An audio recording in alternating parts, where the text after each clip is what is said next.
like a Black Sheep game. Like it was not a game that was thought of well.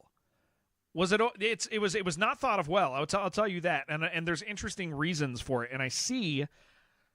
The point is I had a really cool time watching some stuff on Bubsy, and it made me go, oh, this is going to be really cool to talk to these guys about. So if you guys join us for that, I would be absolutely honored. I'm going to hop over. Okay, let's see. Hold on. Apogee Weekly. What are we going to call this? What are we calling this? Is it because of this? Yeah, I don't know why they're covering up Sonic's fig and berry. Wait, hold on. Stick and berry? Stick and fig? What is it? Fig and something. What do they call it? Twigs and berries. Sticks and stones. Yeah, I don't know why that is a thing. Twig and berries. No, a fig is a fruit. Fig and berries. Yeah, I have no idea why that's a thing. But we're moving over to Bubsy right now. Guys, I will, if you had a great time and if you see everybody else getting hard stuck on the boss we just killed because we're so good at the game, I'll be back, and I think as long as there's more game of this, I'll look it up. Did I delete the command? No. What command? Giveaway? Oh yeah, I probably did because you guys keep confusing new people. Yeah. I probably did. It is possible that I did that. So tomorrow I'm going to play more of this, assuming... Oh, and tomorrow I'm going to start stream late also, friends. Sorry. Stream will start late tomorrow because I have a dentist appointment. Can you guys believe that, finally? I've always talked about a dentist appointment that I needed one. So... You know that I'm getting a dentist appointment. Yeah, I need one. I got cavities, dudes. I got big time cavities. Want to see my desktop? There it is. So you guys can see that. I know you can bask in its glory. What am I doing here? Here, I would like to explain to you guys what's going on, but I also need to Discord out really quick. Hold on. I'm gonna hide my Discord, and then I'm gonna explain to you guys what we're doing, dearest friends. Where the hell is my Discord? Where's my Discord?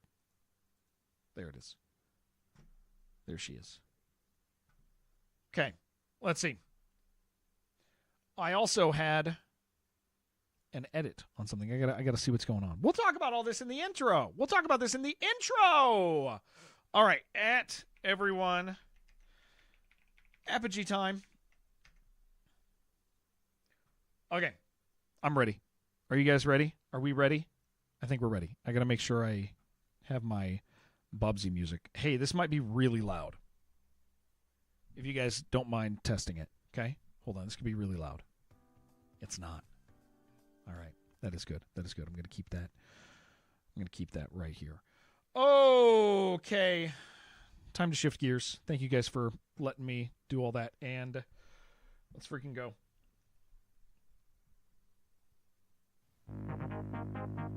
I just realized this looks weird on the there's literally nothing happening on the vertical stream, and I completely forgot that I never set it up. Good volume. This is always a little loud. What's up, guys? Okay, first of all, if you met us in Fake Keeper, I'm Jared. And we have now hopped over to a totally different category of game, totally different type of game. Am I going to do custom badges? Yes, we will do a custom badge on Monday the 5th. Monday the 5th, we're going to be running an event here, Ron, because I will have been gone for several days for reasons. And when we do Monday the 5th, I'm going to do a game auction that day. I'm going to give away that Darkest Dungeon thing I was talking about. What else? What other things am I doing? Oh, I'm going to try to give away a chair that day. We're going to try to give away a chair that day. If that sounds good to you, we're going to try to give away a chair. 15th, not 5th. 5th is 2 days from now. That's not a Monday. No, not Monday the 5th. Monday, no, guys, no! Monday the 15th. Monday the 15th. Monday the 15th, okay? That's when. Monday the 15th. I'm an idiot. We all know it. No reason to rub it in, okay? Stop giving misinformation. It's Monday the 15th. Anyway, if you guys are new here, it is my honor to host Apogee's weekly show. And a lot of the time, it bugged out on you and you killed him. Hell yeah. A lot of the time for this event that we do usually on Wednesdays, sometimes Tuesdays, sometimes Thursdays, sometimes whenever, but it's once a week for Apogee Weekly. Apogee Weekly is a show where we celebrate the things Apogee has done in the industry. If you guys are unfamiliar with Apogee, I'll give you a quick little roadmap. Apogee, a lot of you would have them on your roadmap because Commander Keen, Wolfenstein 3D, Duke Nukem 3D. You'd see them with Shadow Warrior. You'd see them with Prey. All sorts of games that you guys grew up with. Raptor, Call of Shadows, as well as Wacky Wheels. They have been around for a hot minute under a couple different names. Then they went away for a while. Those are old people games. They are old people games. They also have a bunch of new people games. New people games? Why did you do that to me? So they have a bunch of games like Turbo Overkill and Total Chaos, and Little Lands is in development. Not the one with the mimics, newer people. But yeah, they've been around for a while, and now that they're back, Duke Nukem People's Games. Damn it! Core memory unlocked. Yeah. That's you probably have at least a core memory involving Apogee somewhere. And so it is my absolute honor to be here with you guys and celebrate along with them every single week. And so this is Apogee's official stream. So if you're like, well, why isn't it on the Apogee channel? Because whenever a publisher runs a show on their channel, like 20 people show up. Which is part of it's very rare when because publisher channels don't stream all the time, right? And so it just makes sense that they would pick somebody in a community that seems to share their values, and that is you guys and me, and so we have a great time with it. Core memory involving Apogee's winning a sick hat and a copy of Wizardom. Have a dumb helmet and a laser gun. That is Commander Keen. Yes, a little dumb helmet and a laser gun. Yes. I almost poured this into my beard for some reason. So the usual thing we do with Apogee is we play maybe something new from Apogee, right? So we play through Wizardom or things like that. Or sometimes we play things from their past. We recently played through Shadow Warrior, had a great time. We played Duke Nukem. We played Raptor recently. Gotta water it every now and then. Yeah. But every once in a while, am I overheated? I am overheated. Do I look red, dude? I mowed the lawn today. And then I was getting ready. Listen, you want to hear my 30-second complaint? I mowed the lawn, and right as I was getting ready to come downstairs, my wife was like, "So is the car still loaded with stuff from the wedding? Is that like on your radar or anything?" I hadn't thought about it at all, dude. And I was like, "No, I haven't thought about that." And she looked at me like I'd screwed up so bad for forgetting. So I was like, "I'm going to unload the car now." So I've been doing stuff all morning. I got up early for an orientation call for school, and they forgot to show up, so I sat here at my computer with a cup of coffee very early. So it's been a day, man, and then we just battled a Minotaur for a really long time. But yeah, so our normal thing is we celebrate Apogee stuff. Sometimes we celebrate the accomplishments of our friends in industry. We do things with Night Dive and celebrate the things Night Dive's done. We do things with id Software and celebrate the things they've done, right? And today we are continuing the celebration of Atari. Atari has obviously been around for a long time, and it's a company that has some pretty close ties. It's dropping some frames, but you know what it is? It's going too fast. We're going to wait. We didn't disconnect. We're just dropping frames. That's all. Dropping. You want to know what's actually happening? My internet is going too fast. There it is. It's slowed down. Just a hiccup. Just a hiccup. Yo, Raz, thank you very, very much. Thank you for a Tier 3 sub. You are amazing. Thank you. Yeah, that was a big lag for a second. Apologies. Raz, thank you so much for a Tier 3 sub. That's crazy. Thank you. So refresh for more up-to-date stream. Yeah. If you guys refresh, if you hit F5, you'll get back in it. Yeah, thank you, Raz, so much, so much. So what we do here is today we are celebrating the accomplishments of our friends at Atari. But I think the right, how do I say this? One of the things that, like, developers work really hard on games, and they don't very often. Sinner, thank you very much for 12 months. Thank you for your Prime. They don't very often get an opportunity to talk about the work that they do. They get to make the game, see people play it, but sometimes it's a really cool way to honor somebody in the industry by actually sitting down and interviewing a couple people that are involved. And so that's what we're going to start the day off with, is we are going to interview a few friends. We're going to interview a few friends. Visiting your baby sister in Colorado? Where in Colorado? Like near me? I'm in Colorado Springs. Where are you going to be? So part of this is we would like to honor our friends. It sounds silly, but honor our friends with an interview. Recognize the awesome work that they've done. And Bubsy's super interesting, and once we get to the interview, you guys will realize why. I don't think I'm blowing that out of proportion. Bubsy's an interesting game, not just to remake, or not just to make a new one of, but to even really care about and do right. And I've played it, and they've done a great job with it. It's just incredibly interesting. We'll talk about it once we get to the interview. But all of that said, let me run through a couple things that are going on with Apogee while I have your guys' attention. I know usually around this time we hit big lurk mode during the Apogee stream. It's been a long day for tons of people watching. You guys are falling asleep. And so here is what we have going on with Apogee. Total Chaos on the PS5 is 25% off. So if you've been looking to pick it up on your PS5, runs great on it, by the way. It is 25% off on the PS5. Total Chaos is also...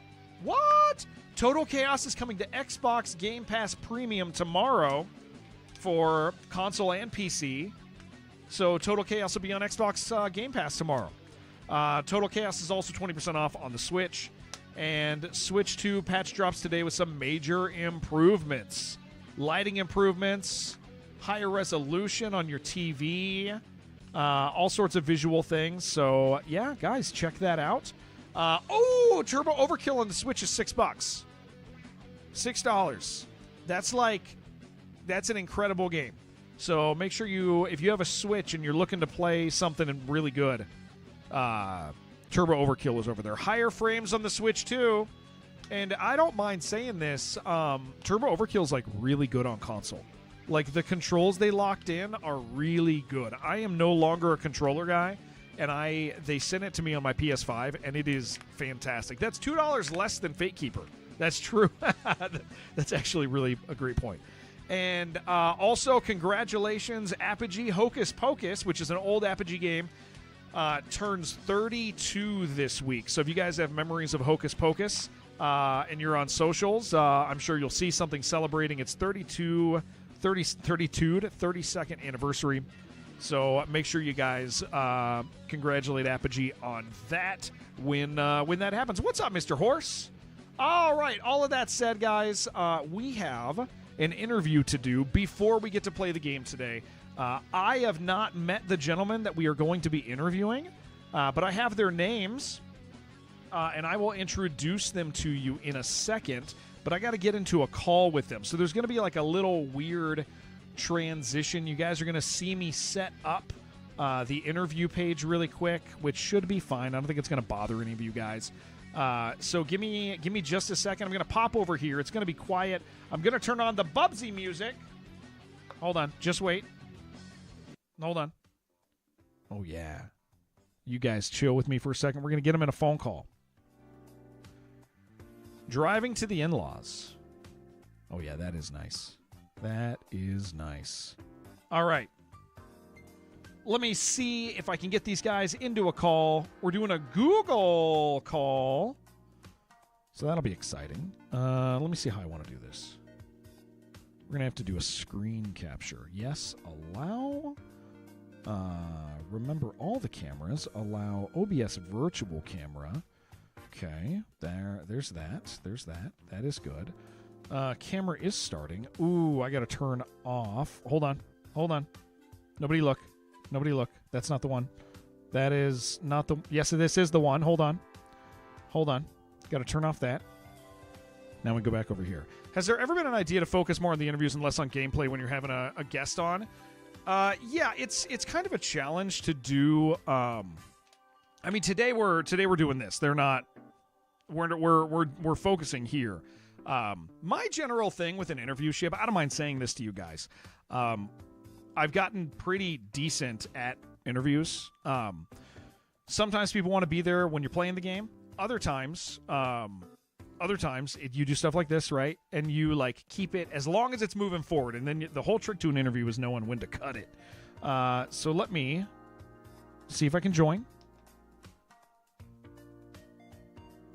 Let me get this up here. I got a few. Guys, I need a fifth monitor. What are we doing here? All right. Please wait until a meeting host brings you into the call. I wonder who the meeting host is. We're going to figure that out. But that does mean I can real quick add a video capture. No. A display capture. Screen 4. We're going to do that. Just ignore what's going on here. Which one are you? Hold on. It's not that one. Hold on. It's not that one. And there it is. And now we're just going to crop it. Hey, what's going on, Jason? Can you hear me? I can. Can you hear me? I can. Now I'm just going to do quick volume controls, and then we're going to... Oh, I could also change it on my side if you want. Oh, no. You're good. I got other things going on here. All right, let me trim you down here to be a normal human size within the thing. Put you in the right layer. All right. And Ben, I will get you set up in just a second here. Sounds good. Hi. All right. Thank you, guys. We're just messing with visual things real quick since we didn't do a real setup. Oh, but this is close enough. Yeah. Big setup time. All right, we do that. We move this all the way up. Okay, that looks about as good as we're going to get. And then I just need to move the name. Where is that? Okay, that's good. All right. I have the wrong person in the wrong spot. Hold on. Thank you guys for being patient as we set this up. Really thankful for you guys. I can relate. I do this on a regular basis as well. Hell yeah. I'm very much looking forward. But there's lots of technical issues on my side too. Excellent. Perfect. That's great news. I know it's the wrong name, guys. I know it's the wrong name. I see that. Thank you, Voland. Who am I supposed to be? Just tell me the name that is under me. It's and now Jason. You're totally you're good. Yeah, you're good. Now I gotta copy. I gotta copy you. See, this is live. I could be Ben. We've no. Don't. No. And I don't know you. I don't know you, Jared, but I'm pretty sure I could get in your character. Oh, 100%. There's no way that you wouldn't. It's an easy one. Okay, hold on. Now I have to trim you down.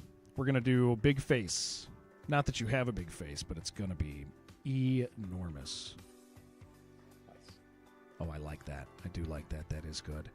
All right. Bring that down there.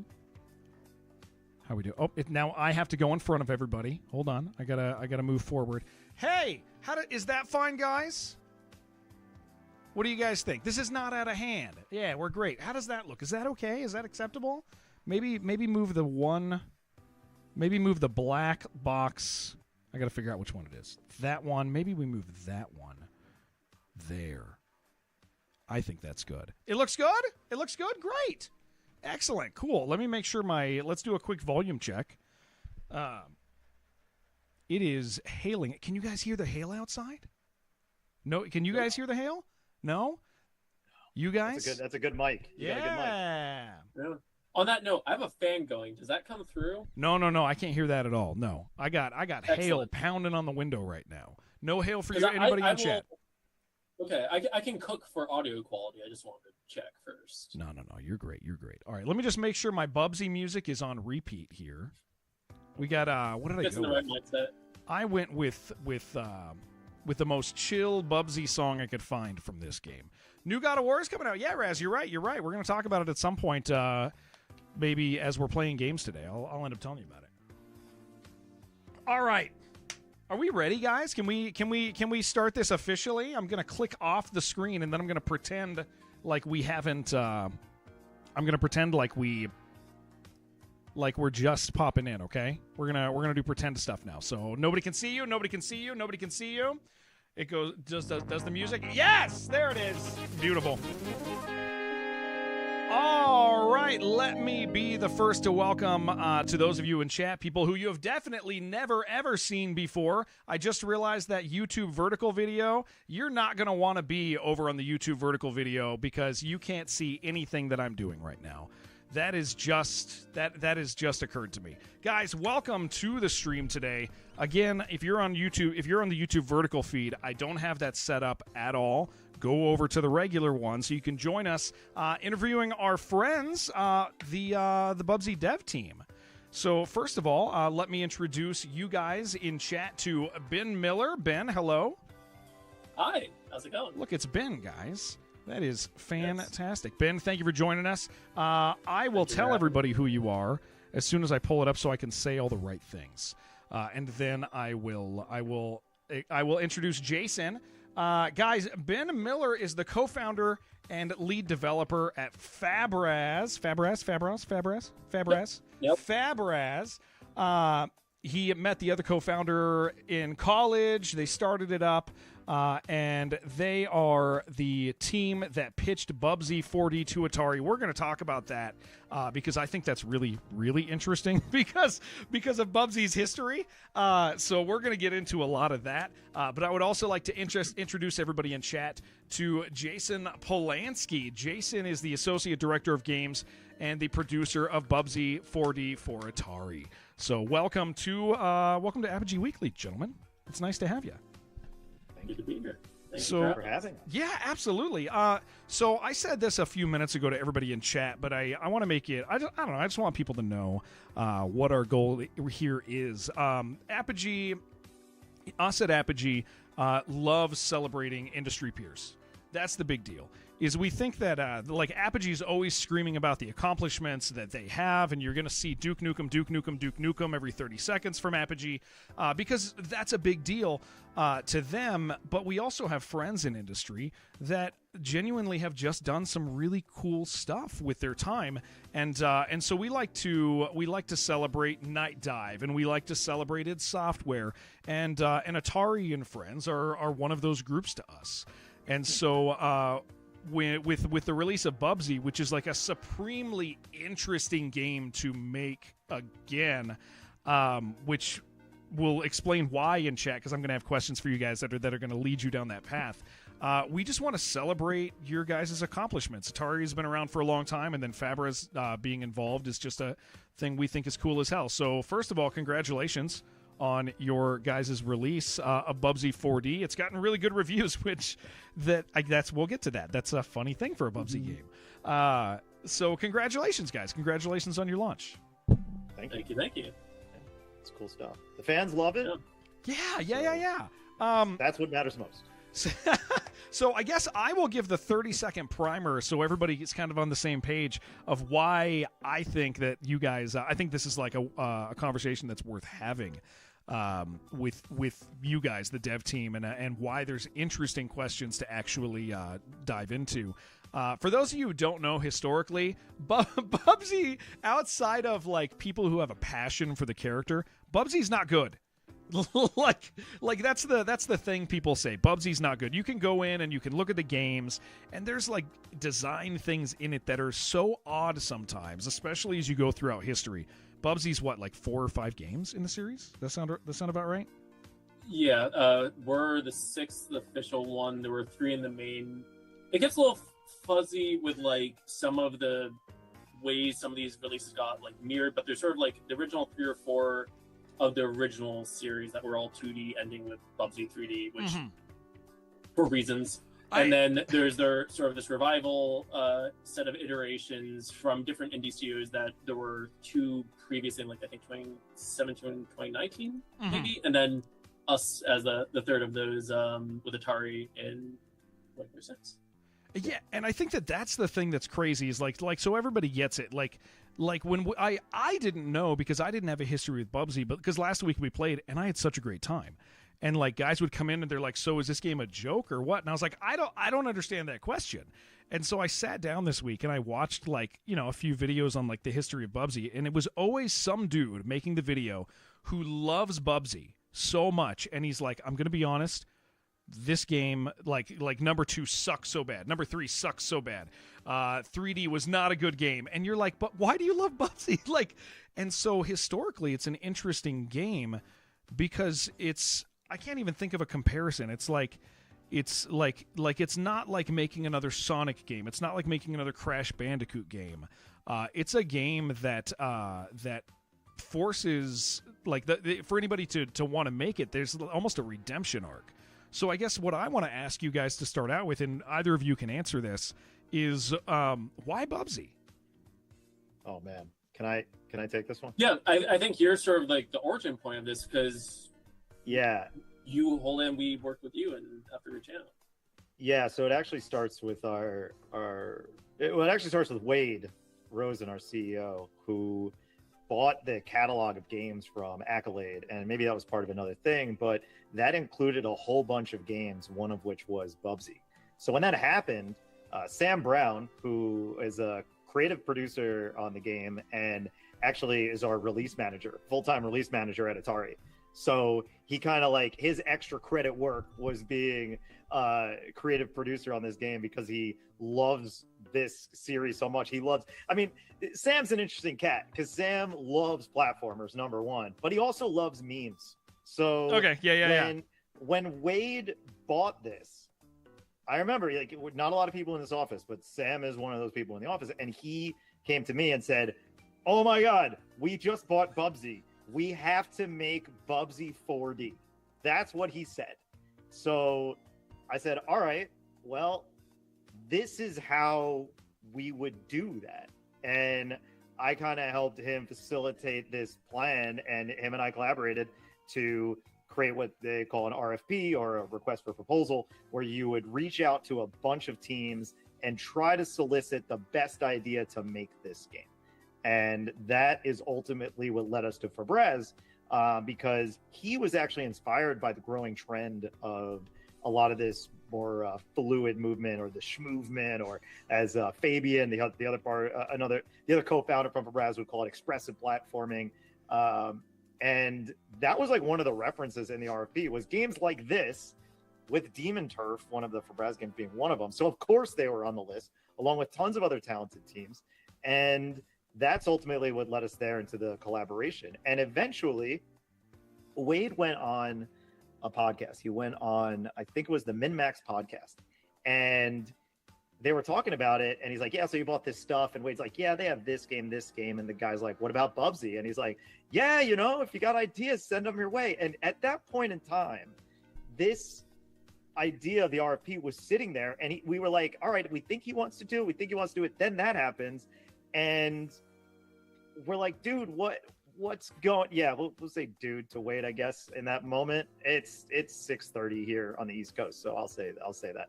And I said dude to Wade at the time. I was like, "Dude, can we do it?" Got through a couple of chains of command, and then he's like, "Yeah, go." And we were off to the races. So Febreze on that list, a bunch of others, and I mean, at the end of the day, I think Febreze just delivered such a great proposal. They had such a great vision for what they wanted to do with the game. We didn't necessarily tell people, make this game. It was more like, we want to bring back Bubsy. We want to, the idea was Bubsy 4D, but kind of pitch us on what you think it should be under these kind of general tenets of where the IP should go. Like, we don't want it to be a joke. We want it to be good, but we also don't want to disregard what the past was of the series, but also kind of chart a path forward. So Yeah, I've talked a lot.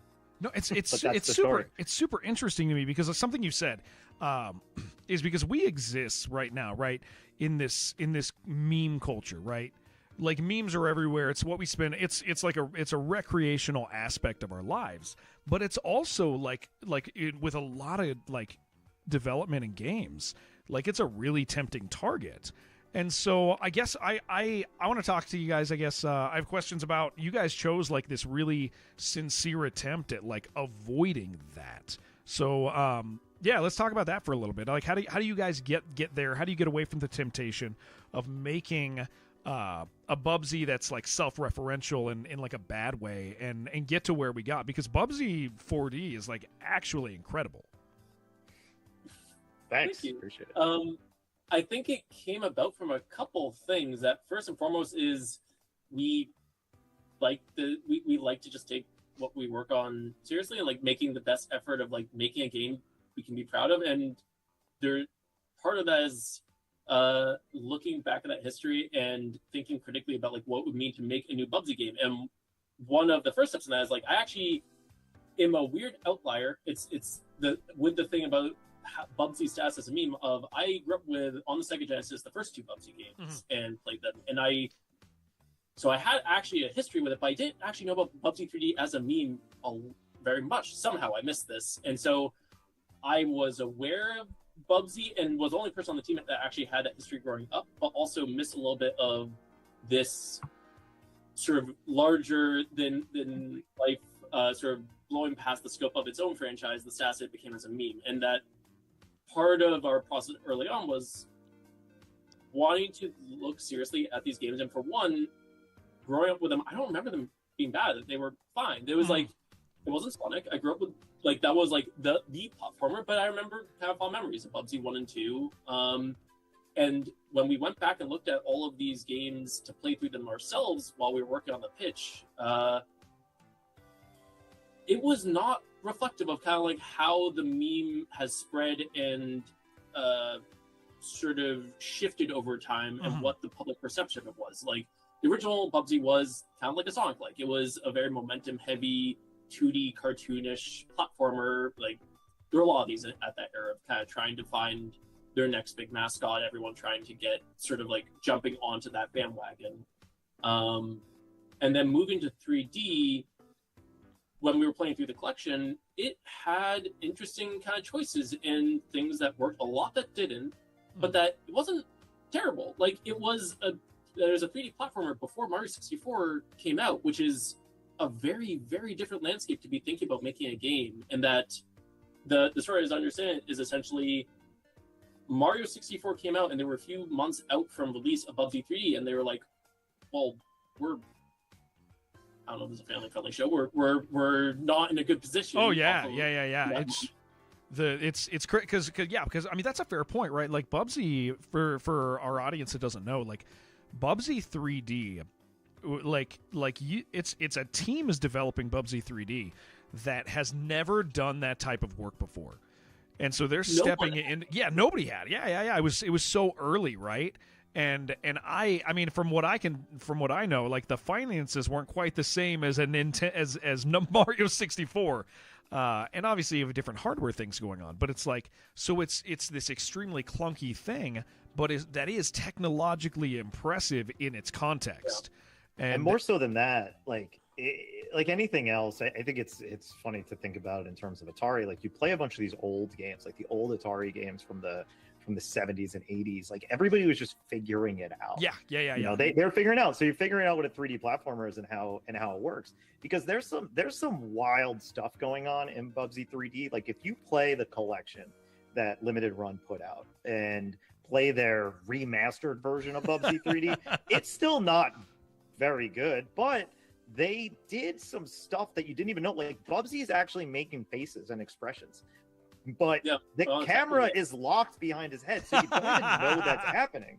So you're like, there is a love, there is a passion going into this. There's a vibe, there's a style, and it's like, well, this is the game. We think this is what it's supposed to be. Like, I don't think anybody actually sets out to make to make a bad game, with the No. exception of the guy who made those mini games in Expedition 33. I think he's the only guy who actually owned up and said, yeah, they were meant to be bad. Like the volleyball game, that was meant to be bad. But otherwise, nobody intends to make a bad game. Nobody, even the guy, like, if you talk to, I think it was Joe on the limited run team who was saying that, who with us now, but he was saying on the podcast we recorded that the worst game in the Bubsy franchise is actually Bubsy 2 on the Game Boy.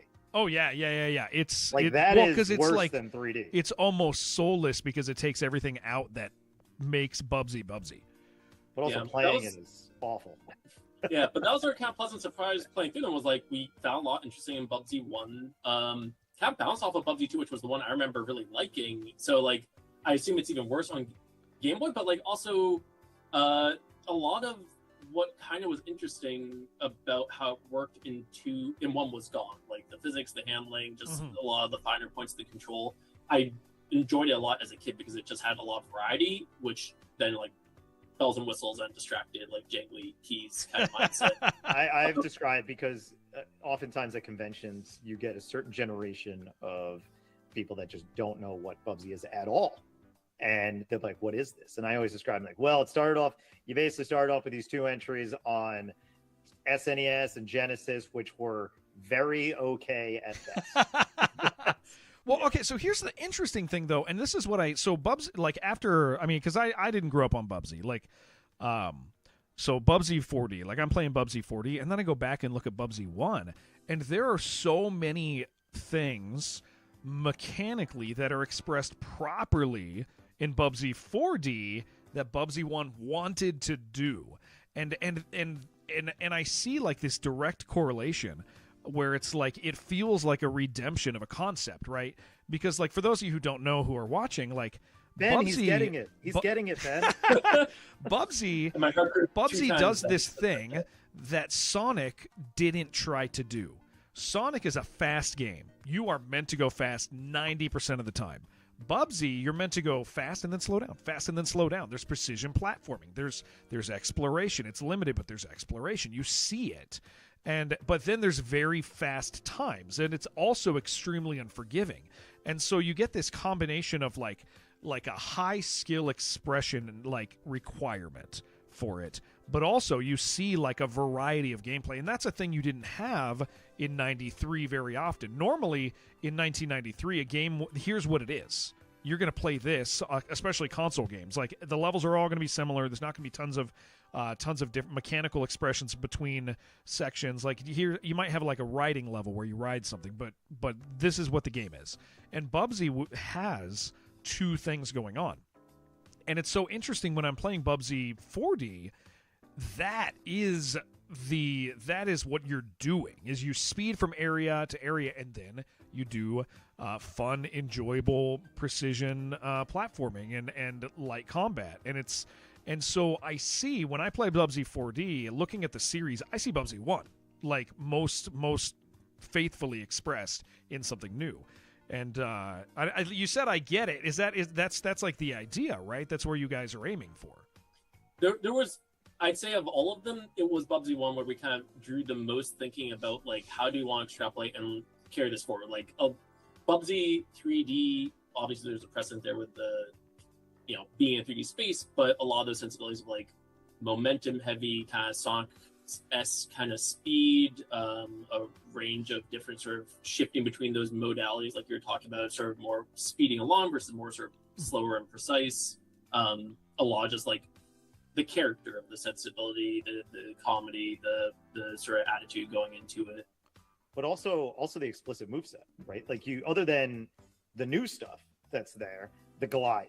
He was able to glide in the original. Also, fun callbacks like when you slip on like glass. It's literally the same kind of interpretation of him slipping down the water slides, like those kind of things. There's some cool actual like lines to get there, but that's kind of, I think whenever you approach a new entry in a series, you can't just throw away everything, even if it's bad. It has to look like, it has to be an evolution of that and kind of carry that torch forward. So to your point, like you got element, I think Bubsy was meant to be somewhere between a Mario and a Sonic game. And that's kind of what this does as well by having your ability to do that. Basically everything you just said. I don't think it's worth repeating because you kind of put it very eloquently. But that's ultimately what this does. This is like, okay, well, what is between a Sonic and a Mario game in 3D? Well, here it is. It looks something like this. And you said the game's good. I'm not gonna. It is. Express my bias it really is though, and I guess it worked. And as we were playing it like last week, like it was funny because multiple times people would they'd come in and be like, "Bubsy, does this game suck?" And you're like, "Wow, that is interesting." Like that meme culture expectation sets that up, and I will tell you that's really scary in the current gaming environment, right?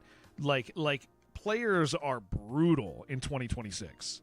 We have switched to this thing where if we think something sucks before we get to it, we're probably not going to like it. And so the fact that Bubsy like you look at its Steam review score and stuff, and it's pretty damn high. With that in mind, especially with the expectation that, hey, this, sure, the fans are going to go for it, but when people hear about it, their expectation is it's just a meme. It's probably just fan guys that like it. And got to get a little silly here first. Yeah. Because please. It's silly, but silly facts. All right, let's get the silly facts. Yes, there is absolutely, and you can see all the headlines of the people melting down, being like, why is Bubsy back? What's going on? I mean, I came up with that thing where it's 3 phases of Bubsy 4D acceptance, which was, why is this here? Why does this exist? Why does it look good? And then you play and you're like, oh, wow, it's actually good. But then, so that you did have that audience of people that knew about it and kind of wanted to go at it with that skepticism, and there's that side of things. On the other hand, with the new Bubsy design that was created by the team at Fabraz, we found a whole new audience of people that loved this man from the beginning. Some people might say loved too hard, but there has been a pretty substantial fan base. The Bubsy 4D Bubsy since the moment we announced. I've released a lot of titles since in my tenure at Atari. There has never been fan art faster. So here we'll say it like this. We've navigated this before. There are some very talented furry artists who are ready for historic targets, and that that's true. That is true. And there was a receptive audience for that for sure. Yeah. Oh yeah. Very much. I think that to your earlier point about the meme status of Bubsy and the sort of harsh reception potentially that players might be going in with that kind of set of associations, I think in part that actually was an initial launch pad for the game of people heard about the game and heard about the announcement and came with those associations, but then as they're watching the trailer, I think generally if anything, I was pleasantly surprised by the number of people responding positively and being like, oh, it actually this is looking good. This it looks like it flows all it's kind of new art style, new kind of style to them. All these things, I think, those set of expectations then became something kind of upend or sort of bounce off of as an initial assumption to sort of shift the perspective on. Yeah, absolutely. Yeah. I see that. And also lean into, beyond that, but also thinking about what was the biggest issue with Bubsy 3D? Well, it controlled horribly. So so what did we do? Well, the moment we announced it, we also had press play it. We were playable at Gamescom. We were playable a week and a half later at PAX West. Then we released a demo a month later for Steam Next Fest. So, plenty of opportunity for people to jump in and say, oh yeah, this sucks. This is like Bubsy, it sucks. Yeah. And, nothing's ever going to be 100% to people's satisfaction. But similarly to how the game's being received now, we saw a 90+% positive reception for the demo on Steam. So it's cool. Oh my God, it's actually good. Yeah. We already saw some crazy. Well, I think a lot of it, and this is why you guys should be immeasurably proud, is when you're platformed with an initial burst of potential negativity, people will look for those little weaknesses. And the fact that you guys rose above that, I mean, I think that's also how I feel when I play it is it's my confusion about why people were asking me if it sucks like says a lot, because like usually I'm like, yeah, I mean there's some stuff, like I'm super forgiving with games because I think games are just for fun.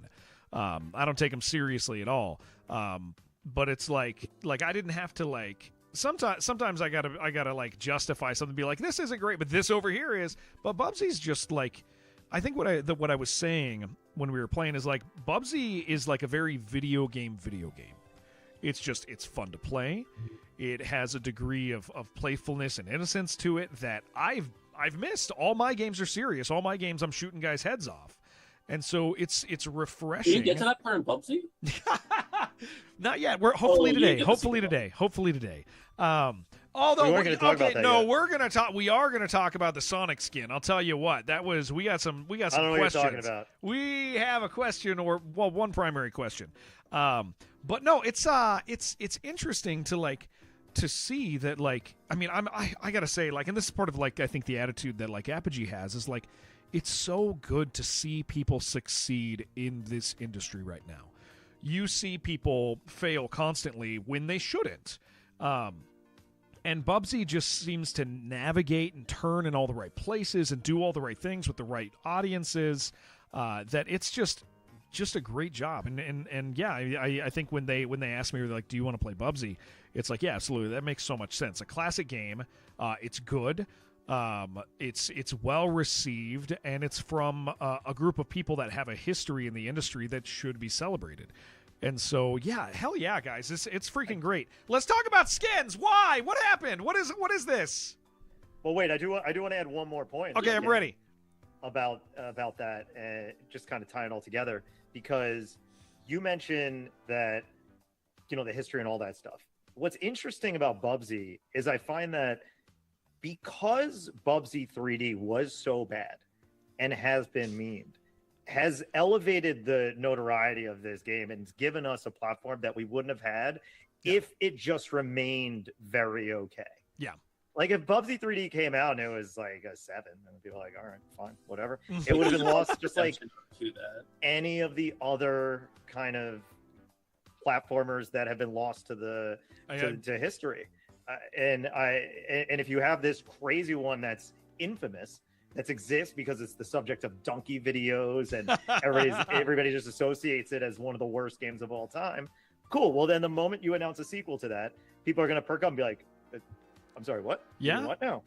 Yeah. But And they'll be pleased. Point of, like, it's about not making a sequel to look at this bad game, but exactly. Let's try and give it, like, carry this character forward and try and make a good game building off of what was there before, like not turning away from that, but also trying to make the best sort of iteration, bring in past stuff, bring in new stuff, and play of our own sensibilities to try and give him a proper fresh lease on life. Yeah, I mean that's actually a really good point. Like coming from like a bad place gives you somewhere to climb. I mean, Earthworm Jim. Honestly, Earthworm Jim's one of the best games ever made. The art is incredible. The gameplay is incredible. It's extremely challenging. Earthworm Jim would have to land a 10. Otherwise, it's either going to be a 10 or it's going to be a 5. Even if it's an 8, people are going to say it's a 5. And so, yeah, that's a fair point, man. Coming from Bubsy 3D gives you a really great place to go. It does allow people to more easily be like, I don't know, man, this is pretty good. But like I said, we've really enjoyed our time, and it's not often that we do like 2 back-to-back weeks where we just get to enjoy somebody else's title with Apogee. I'm usually like itching to be like, guys, what are we going to play that's Apogee? I want to but with Bubsy, it's like, you know, when Kyle asked me if we wanted to do it again, it's like, yeah, absolutely. I think this is great. I think this is, again, it's so, Scott's in chat right now, says he gives Bubsy 42 green thumbs. It's just such a neat thing. And again, like, we love seeing classic characters win. It's such a great feeling because it's healthy for the industry. It's really good for the industry. Like it would be a horrible thing to bring back a classic character and then for it to fail, because then the next one like might also, people have an expectation. Oh, Bubsy came out and it sucked. Well, what about Earthworm Jim? That's probably going to suck too. These things never land. And so it's just so healthy for the industry. So like your guys' work, the work that you did, it's not just great for you guys. It's not just great for players. A win in the industry is a win for everybody at this exact stage. So that's a thing I'm super thankful for. As somebody who, I survive on the industry. I play games. I don't like having people in chat that are grumpy because they don't enjoy a game. And so Bubsy, congratulations, man. Okay, you can't. I'll allow you to dodge it. I'll allow you to dodge it. But holy shit, we laughed at that skin. Oh, it's great. Bubsy goes from wearing goes from wearing no pants to being a Sonic skin being completely blurred out. And when we could not focus for a good hour the last time. Why did we land there? We don't say Sonic skin. We don't say. I want the lawyer. No. It's not a Sonic skin. Yeah, Hedgehog style. Let's move it back. A hedgehog style skin. It's not specifically referencing a specific. Well, hedgehog. Yeah, well, because that guy doesn't have anything to blur. I've seen it. If Bubsy had a sort of colleague of some repute and fame that they want to pay tribute to and recognize the sort of history there and its inspirations, like that seemed like a fitting way to try and, That's right. get paid, That's give right. them their due. Yeah, that's exactly right. Legally distinct. Does Bubsy know? Okay, Bubsy's. It's come out that Bubsy's friends with another orange cat. That was a delightful surprise. There's a line in there about a friendship with Garfield. I think that's at least what everybody's. Yeah, there is. Again, it might somebody have been like Garfield. Another as like lasagna. That likes lasagna. Yeah, we did not name this guy.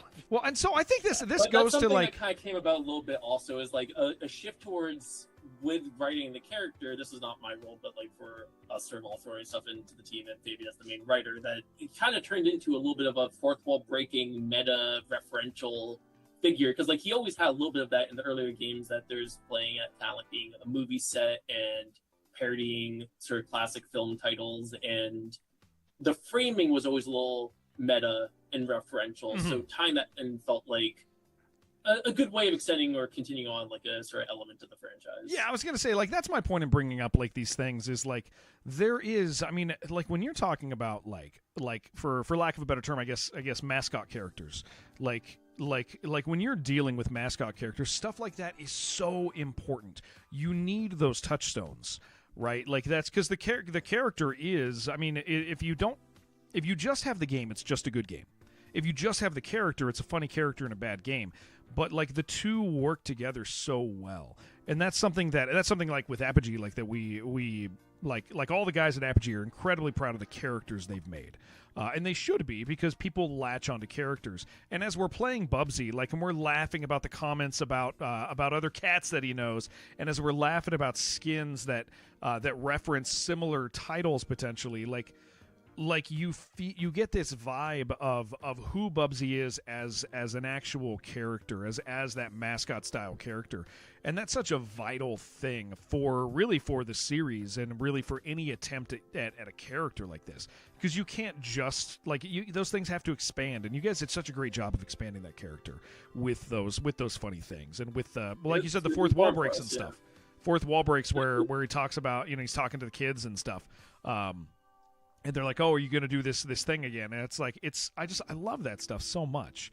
And I don't know how the kids feel about all that stuff, but I know that me, like in my 40s, like I love that stuff, because it reminds me of characters I grew up with. It reminds me not just of video game characters, but it reminds me of characters I watch shows with, animated characters, Ninja Turtles and stuff like that. Like it is such a delightful part of my childhood that you guys kind of summon with things like that. And so, again, like, just to say it, like another really well executed part of Bubsy, and I think another reason that it has been received the way it's been received. I'd be really interested to see what the average playtime is of somebody who buys Bubsy, because I feel like it starts out so strong, and it doesn't really get weaker. But like that's a huge part. Is like your first 3 levels are like, okay, this feels like this feels great. They're long stretches of fast movement, and then just this constant vibe of like classic gaming and making me feel like a kid. Big deal for somebody who plays serious hard games all the time to grab me and be like, yeah, this is great. So well, you mentioned the style of Bubsy, all that stuff. Like Bubsy was also designed not just gameplay style to be that between Mario and Sonic, but also meant to be this kind of Saturday morning cartoon. Mm-hmm. So he is very much animated in this game in the style that would be like cartoon style. So the smears, like the moment that animation hit, like when he's doing that double jump and his legs are spinning around, or when you turn into the ball and you're flying through, like that all makes this more animated and feels like more of that cartoon aesthetic beyond the cell shaded art style that the team has. Now, the other thing that brings it to life, to kind of reinforce your point, is got to give a shout out to Sean Chiplock. That guy is a madman and basically became. I think he method acted. He is. Did he method act? I think he method acted Bubsy a little A bit. significant portion of the lines are actually him just ad-libbing, and he just got really into the character and was just riffing for some quality bits and moments. Yeah, there's some crazy stuff in there. But he did an incredible job, and it's the first time that, Bubsy, it's a new voice for Bubsy. It's an aged up Bubsy. So and that's another way that the game reflects on the past, which without being, tied down by it, because we have this kind of new style. Like it's years ahead in theory. Like all that stuff happened from the last game. We're not throwing it away, but now we have this more mature character who's kind of this aw shucks guy. And then the last point I'll bring up on the character is when we were demoing the game at Portland Retro last year, somebody came up to me and he worked on the original game, or he either worked on it or he did the Jaguar port. But he said, he was like, so do you guys abide by the rules that we set where you can't make any references to being a cat? And I said, absolutely not. Absolutely not. As he's playing the game, he's like, oh yeah, he's like, there's a litter box. Yeah, this is a cat. This is a cat. But no, the whole first game is like yarn balls. Yeah, I don't know if that was carried through even in the original game. Yeah, there's yarn everywhere, man. Woolies. That's what he said. He's like, we could never acknowledge that Bubsy's a cat. That's so funny, dude. We threw that out immediately. It's a joke everybody else in the studio played on him, is what it is. Yeah. Well, I mean, it's one of those things of like, again, going back to how do you make a new game and sort of build on this character, that there's only so much that's actually there as sort of precedent and sort of an initial foundation. And one of those is like, besides the mechanics, is the tone and the humor. So like the cartoony style, and like the fact he's a cat. And what can we do that, especially leaning into the cartoony, silly, wacky Saturday morning cartoon side of it, is playing up some of those angles of like scrambling up along walls or sort of panicked reaction, especially with like some of the course correction you do in the air. Having two cats channels sometimes a little bit of like when they're a little too leaning into a turn or like overcorrecting and like pivoting back and forth. So that was, if anything, like actually kind of like a guiding principle for us of just trying to find something that felt right for the character, sort of while still introducing new elements. It's you talk about like mechanically, like all of the crawling and the stuff like that, all the cat stuff. It's so interesting to see you guys execute, because you feel like a cat when you're running around, especially like, oh my gosh, we'll talk about the difficulty level, because I do want people who are watching who haven't been with us. Like Bubsy's so interesting to me from a difficulty standpoint, because I feel like as you guys developed it, like there's two very clear different sets of difficulty like designs going on. The game is a casual collectathon. You have a great time doing stuff, and you get through a chapter, and you're like, that was fun, man. I'm gonna go back and do the time trial. Holy shit! Like the difficulty level is incredibly challenging. It demands like a great deal of mastery and smoothness. Like I went and just did the first level, or cheating. No, but I went back and did the first one.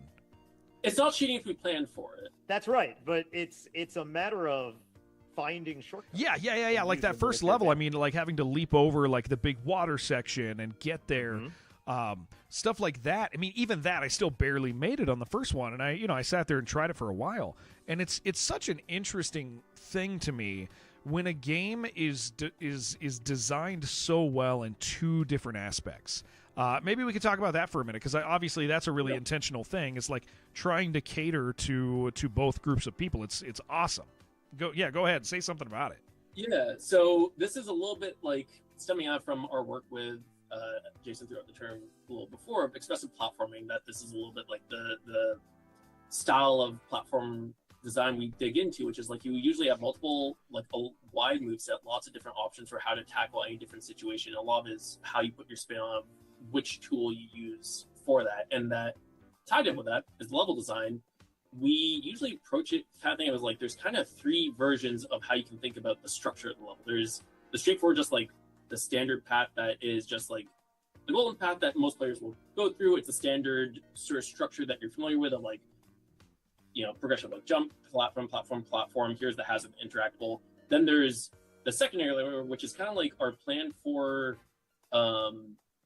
sneaky paths. Like if a player is kind of inventive and observant, they can think about how to cross some section or skip a part entirely, just thinking about the mechanics creatively. And that might be what you just described, like the water, of jumping over it. There's parts that if you combine certain like wall climbs or some of your abilities, essentially it opens up a whole new route that you feel like you got one over on us. And that's very much intentional, that we like the idea of like, we are giving you a very powerful tool set that you can sort of slowly ease into and play more familiarly with what you would have played as platforms before. But then when you start to really dig into it, you see all these possibilities of how you can leverage what you have to like define essentially your own path through the level. Then on top of that, which leads into the third layer, which is essentially like our players are very creative, and then they just find stuff that we absolutely did not plan for, and that's awesome. And we're really glad for it. But is like the spectrum of like, we do plan for a lot of these, but we have absolutely been surprised sometimes in some really good ways. It's great. Like it's a really great way to make games. Like, and it's tricky because I mean you do have like you do have a lot of like when people are developing titles, like you have an intentional design and then people are just done and they refine.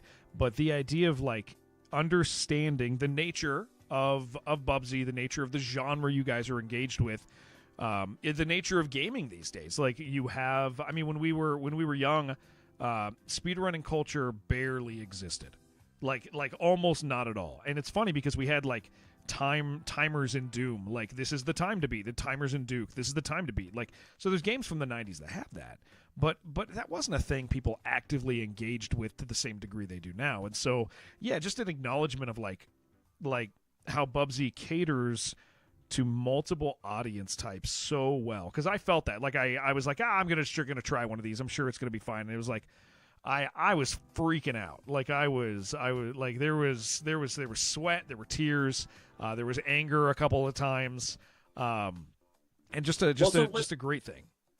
Yeah, and like with the level times, the way we're devising those, I'd say those are really good runs on that first path, maybe a little bit brushing into some light ones on the second path, where it's like it's mostly just like being really focused and like not making many mistakes on just that critical path. But then there are times that if you go into the leaderboards, I think it's something like in a minute 30 seconds maybe for the first level's leaderboard time, and like you can get, or maybe it's like 3 minutes, and then the leaderboard one is like a minute 30, and players can just completely bypass chunks of these. And that you see that divide between kind of like our own dev times and then what the players themselves can actually accomplish. The one time we kind of cheat a little bit to do that really intense time where it's like good luck figuring it out is the tutorial, which is kind of a hidden leaderboard. You can't see it from the main menu. You have to go into the tutorial. It's kind of a byproduct of just accidentally was there because of our like gameplay systems and how we're hooking it up. And then we decide there where it's like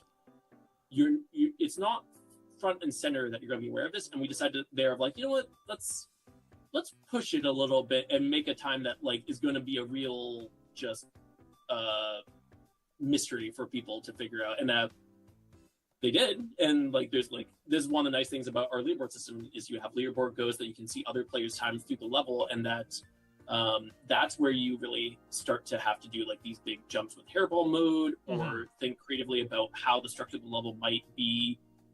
You hit a certain jump with enough speed, you can just skip a section entirely. And like the tutorial like fast time runs for that are just you are kind of zooming through using your speed boost to just skip chunks and like play creatively on the geometry to sort of skip over parts. Yeah. That we actually discovered. I mean, I think I discovered one of those shortcuts in at Gamescom because we found a bug, and it came in handy, right? Because we found a bug, and you guys fixed it overnight. And you were saying like because I found that shortcut, it actually made testing it a little easier because you would just skip like 30 seconds of a level.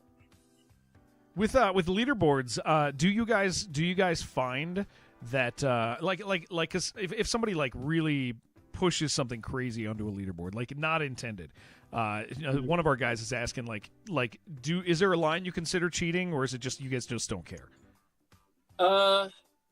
It's complicated. So we have a very active speedrunning community, both with Bubsy very much so right now, and also our just a few months back release game Demon Tides, both kind of very active. And there, it's always kind of in conversation that players are finding new tech, tricks and bugs and glitches that essentially like open up new techniques. And often we lean on just like we're mostly accepting it as long as it's fun. So we talk with them and figure out like, is this something that opens up an interesting new playstyle? Is it something that doesn't work in every scenario? Is it tricky to pull off? Usually we're going to allow it. The only time we kind of step in is like, does it just seem like it makes the game boring? Is it the only thing that makes sense. doing? Is it the to use like a overly game designer term, the first order optimal strategy? Then like, it's not very fun to watch and probably not very fun to play. And usually when we talk through it with them and we just explain our perspective and especially like have them feel like they're being heard, and even if it's just to a middle ground, like nerfing it but still making it a feature but more balanced in line with everything else, they're understanding, they're okay with it. Like there's been I get it from their perspective too, like there's definitely times where like this can go too far, or that you can sort of smooth out or polish out with fixes, trying to take away something that's actually like an interesting wrinkle or nuance and texture to how you can play the game. We don't want that. We just want to make sure that it's like as interesting a game to run as you can from both perspectives. Like that makes that's speedrunning. That's an awesome answer. Like that's really cool because I think a lot of us on Twitch enjoy speedrunning as like a recreational thing we watch, right?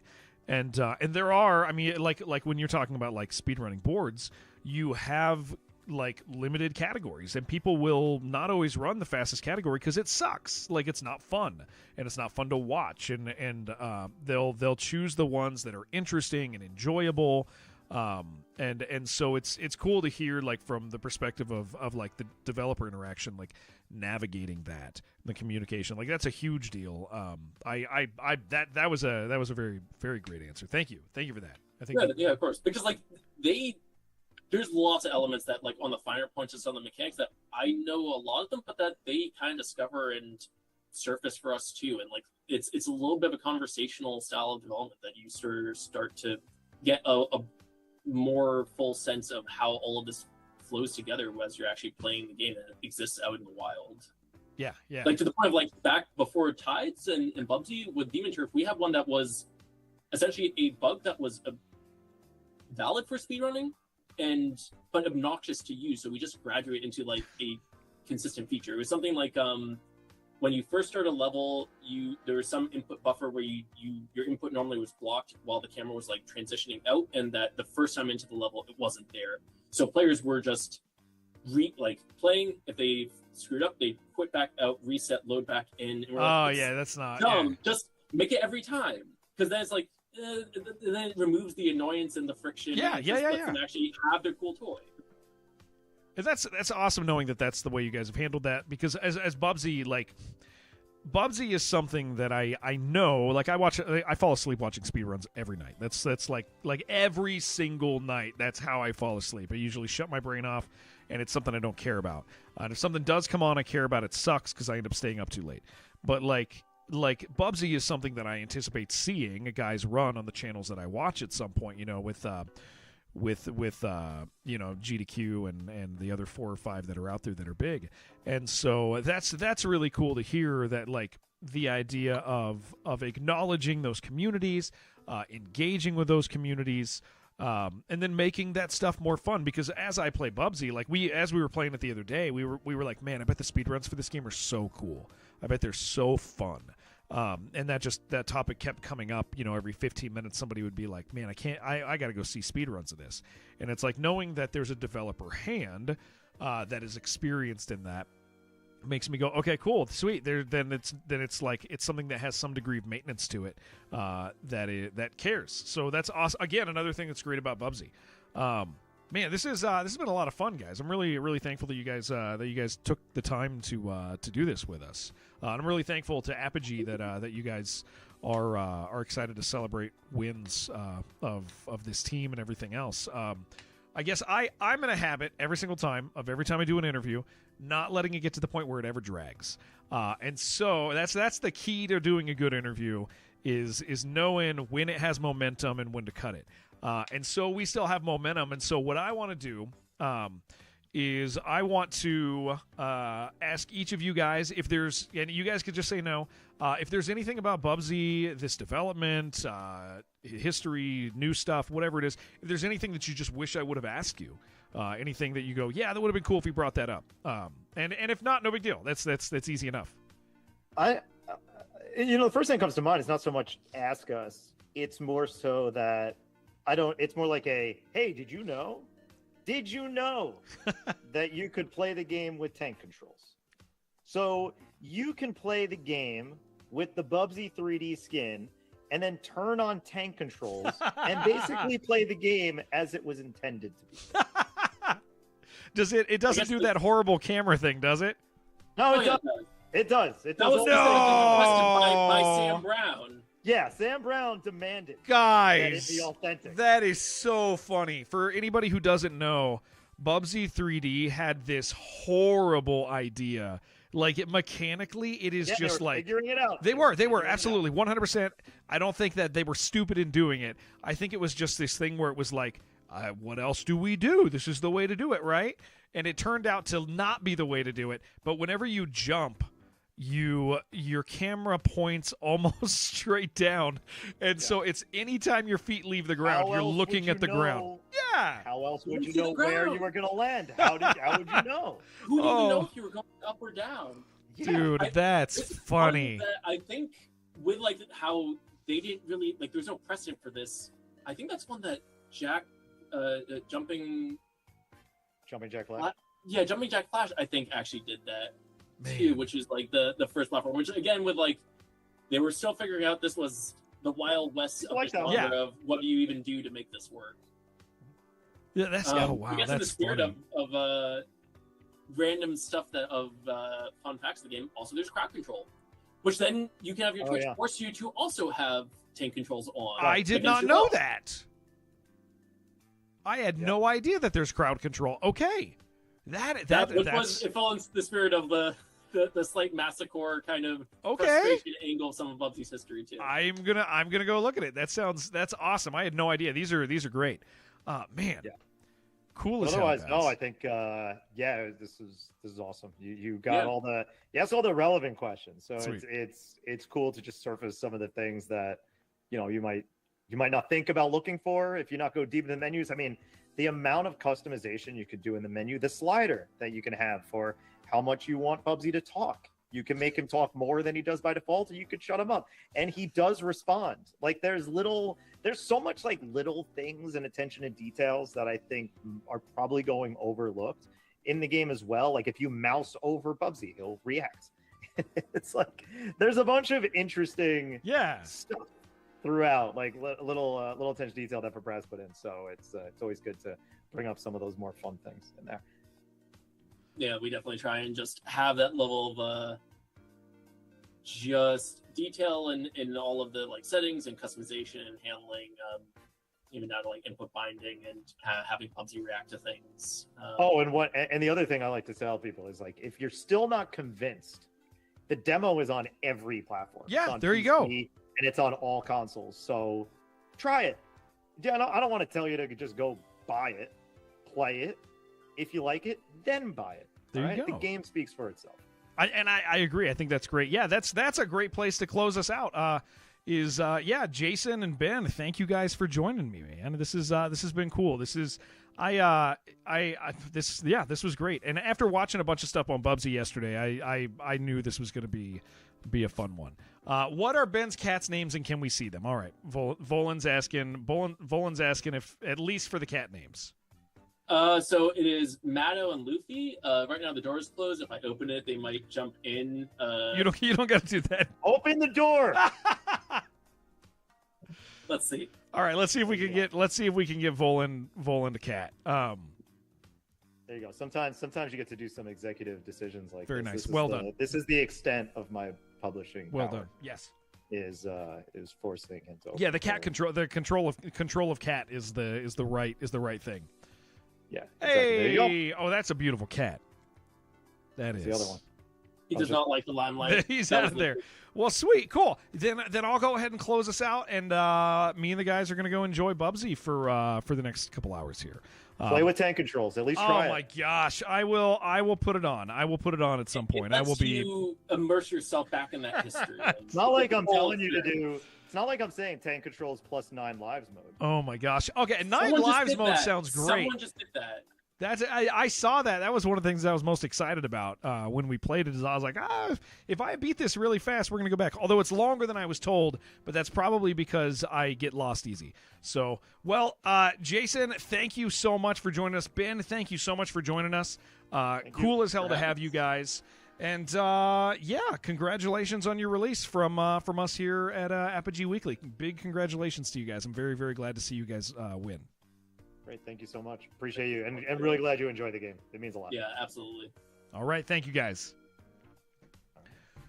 All right, let me move us back over here, and I'm hanging up on there we go, beautiful guys. I gotta turn off my Bubsy sounds too. Hold on, pause my Bubsy music. Oh, we didn't talk about the soundtrack. The soundtrack's really good. Moving us over here. That is so loud. Thank you, chat. Thank you so much for joining. We're not done, dude. Bubsy's a blast from the past, yeah, and it's executed incredibly well. Just a genuinely fun time. Turn up the Bubsy music now. You want to hear the Bubsy music? Hold on. How do I? Okay, if I do this, I closed it already. You want to hear the Bubsy music? This is the one I did. I'll turn it up so you guys can hear the track that was on repeat. You ready to hear these smooth jams? That's good, right? That is so good. So good. Said you were going to have to adjust sound. This is the one. Isn't that nice? Good soundtrack. Good soundtrack. Well, thank you to the guys for joining us. That was cool as hell. We're going to load up Bubsy now. I'm closing this so you guys can't. I got to turn up the other thing again. I've lost the ability to control my stream. All right. I am going to load up Bubsy. We're going to enjoy the game we were just talking about. Bubsy 4D. Again, a fantastic interview from the guys. That was cool as hell. All right. Beautiful. Join me in Bubsy. Hell yeah. Again, a big thank you to Apogee for hosting this. It really is a big deal to me to see industry celebrate industry. I'm only 36%? What? No. That doesn't seem right. Hold on. Let's move this back up. There we go. Next time you have him on, you should ask him to explain why are you the best ambassador for why I am the best ambassador for Bubsy. I am the best ambassador for Bubsy. Let's be real, dude. I'm a freaking great ambassador for video game. I'm the ambassador of fun, dude. All right, guys, there's no way. 36% does not make sense. Damn it. We are going to keep going. Someone has to be. Yeah, biggest thing before we continue on. is my sincere thank you to Scott, Kyle, Jaron, anybody else I'm forgetting right now over at Apogee for being the type of people who like to celebrate the success of their friends in the industry. This is such a hard industry to work in when in hostile environments all the time, all directions, and I just love seeing people celebrate each other in sincerity. It just means a lot. So hell yeah, let's enjoy this. Next week, I'm sure we're going to do something Apogee, and I'm excited for that. But let's figure out why the hell I only have 36%. What the hell have I been doing with my life? No way am I only... How am I only 36%? Hold on. Look, I did everything except the speed stuff there, okay? Okay, this actually... I'm nowhere near done with the game! I didn't even get to the third area. I only did the first. Wow. Okay, I was lied to about the length of this game. Okay, hold on. We got to pick a skin. What skin do you guys want? We got what skin are we wearing? You guys are gonna want the hedgehog style. I know you are.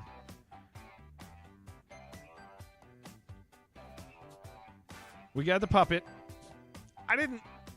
We got a leather jacket. That's nice. We got this one. Oh my gosh. Okay. For those of you who weren't here, there was a Wooly, one of the enemies in the game. There was a Wooly, and he was in his underwear, and we were obviously wearing the hedgehog style. And should have charged more for that. We made fun of the Wooly for wearing underwear. So that was a thing that took place. What's VR? We'll get that one next. If you want to get that one next, Bubsy 3D. Oh, reliable. Classic look. Okay. Looking great, Uncle. We're going to wear the leather jacket. I don't want to... Listen, I don't want you guys getting distracted. Okay, fine. We'll do it. It's great. No, it's fantastic. Let's go. Let's go. Let's make it happen. Next, I wonder. Didn't realize you have the VR one. It's just behind you. No. I don't have the VR one. No. I don't have the VR one. I don't have it. No. I don't. I have the puppet, but I don't have VR. Nope. No, sir. No longer slide down walls. Take your time. Do I have one of these? Yes. Good. Didn't have the VR one. Oh, reading is hard. Yeah. No, we'll get that one next. We'll get it next. Okay, I don't like this one, though. We got to do the other one. I just really appreciate that Bubsy made fun of somebody for being in their underwear. All right, level 2. I thought we were going to beat this today. There's no way we beat this today. All right. I forget how to play. Hold on. We got to remember the controls. Okay. And how do I run again? Hold on. How do I run? What's my speed boost? That's my speed boost. All right. There we go.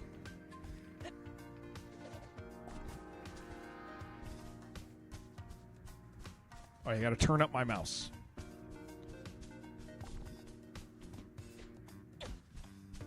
We got to look over here. What's my... Okay, that's how we find stuff.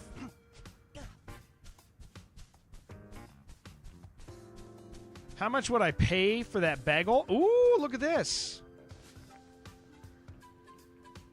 Bubsy talkative slider all the way up. You guys got it. Pause menu. Get it? P-A-W. All right. Forget it. Chatter frequency. Okay, there it is. Input. Hold on. Game.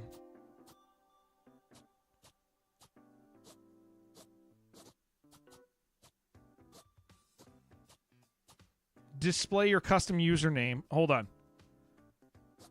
Where is it? Where? Hold on. Where is crowd control? Activate crowd control integration. Resets when closing game. Oh my gosh. You guys want me to do that? This is going to suck. You guys want me to turn this on? We don't even know what it does. I'm going to turn it on. Oh my gosh, what is that? Well, crowd control coins. No, I need this to be free. No. This has to be free. Hold on. To interact and get crowd control coins for less? No. I don't want hold on. This is it needs to be free. Hold on. How do I do this? Don't spend money on me, guys. Isn't free, I don't think. Okay, hold on. This is the thing Vaughn uses. Oh, you guys don't. I'm not going to turn that on. I'm not going to make you guys spend crowd control coins. No, I'm going to turn it off. Okay. I'm not doing that. I'm not doing that to you guys.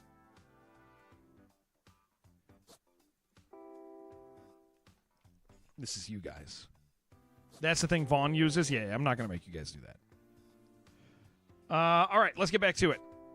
We turned up his chattiness. All right, where are we going? What the hell?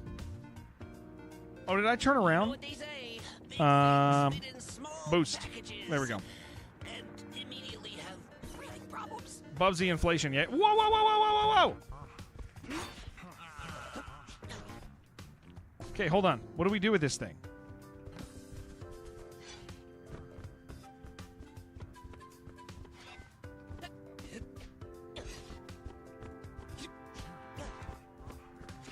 I feel like he's gonna mess me up, dude. He does! Okay, hold on.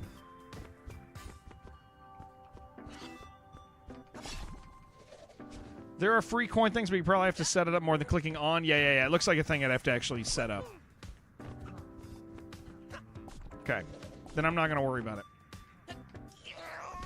Come on. No. Knowing this is Demon Turf Team changes your perspective on this game completely. Yeah, I saw you saying that you like Demon Turf. I don't know Demon Turf.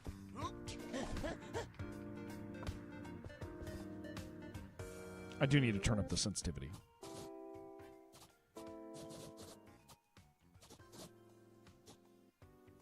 Let's try that.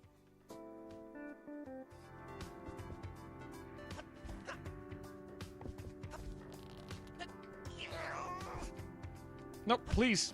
I'm begging you. Okay. Immediately spent like $100 on video games after learning this information? No. Hey, do you guys see the Darkest Dungeon thing I'm going to give away? Oh my gosh, hold on.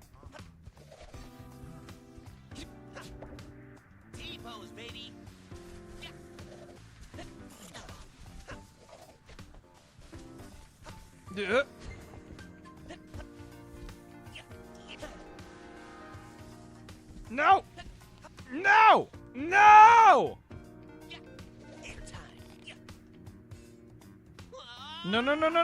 Okay. You didn't, but you have some bundles to complete your collection as options. Okay, we got to do this again.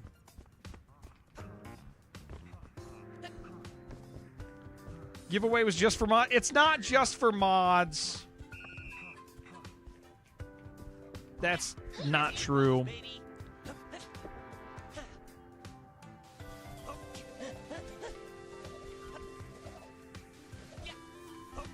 It's rigged, yeah.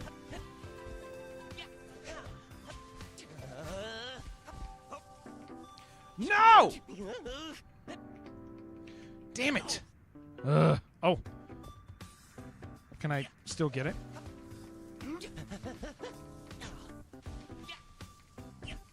That's not good. No. We gotta get up. Stop, please. Mods have 4 times luck. They just won some Bubsy codes. It wasn't even, I didn't even cheat for them. They literally won.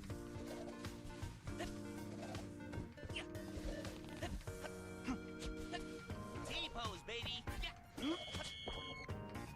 Yes! Who exactly made blueprints specifically designed to teach me things? I hate learning. Guys, I don't know.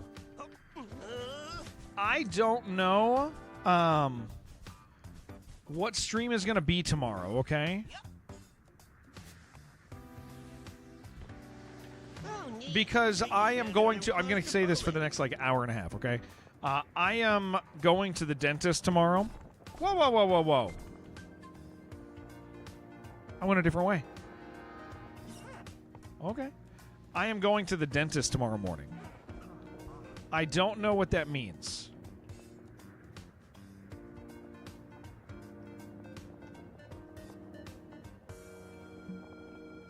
I have no idea if they're going to take my teeth out.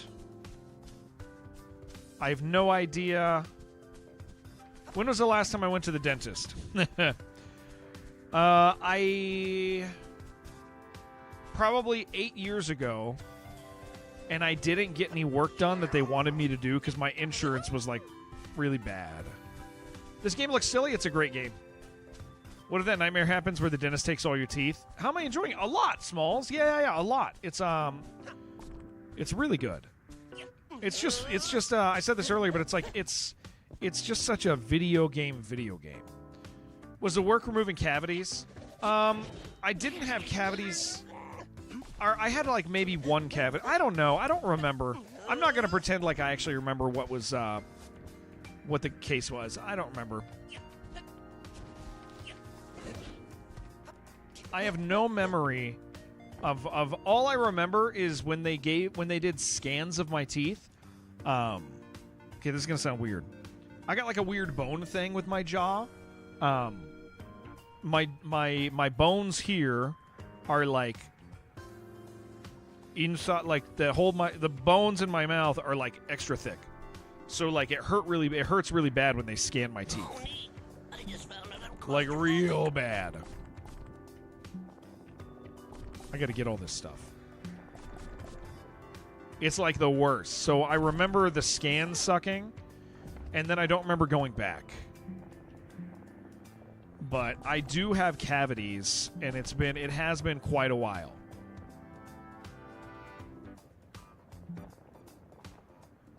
Well, I don't know if I had cavities in, but I do now. I definitely do now. No. So yeah, we will. I have at least 2 cavities that I can tell. I've had pretty good teeth my whole life, so like these will be the first time I ever had like work done on my teeth. Yeah, this will be oh my gosh. This will be the first time I've ever had work done. Okay. I'm going to turn the mouse sensitivity down just a little bit. Maybe like there. Yeah. I'm just like, yeah, I got to do that. Also, additionally, just so you guys know, my entire body is falling apart. That's actually not true. I am very healthy. I'm healthier than I've ever been. Just my teeth are a little messed up because I'm 42 and it's been over a decade, right? But my eyes from streaming have been getting worse. I can see my computer monitor real well, but other stuff not so much anymore, man. It's hard. It's becoming harder to read. So I actually am going to. I have an appointment. I have an appointment to get glasses potentially. I got a glasses appointment. Oh my gosh.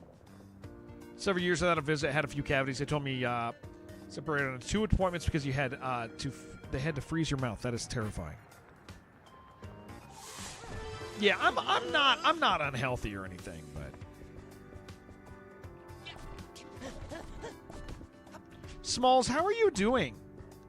Are you doing pretty good? Are things okay? Oh, jeez, no! Okay, we're fine. Okay, that didn't work.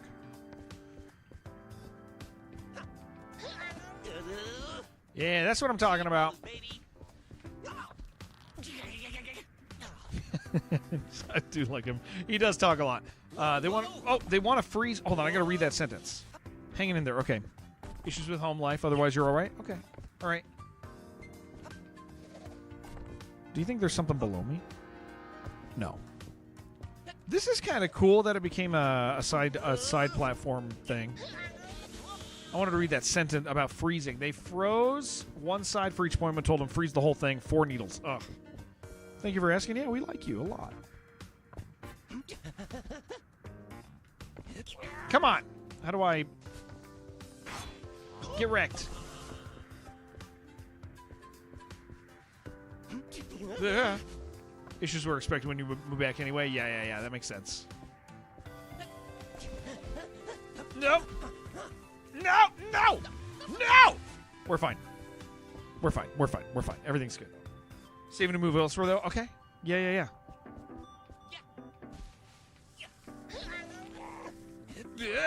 Thank you.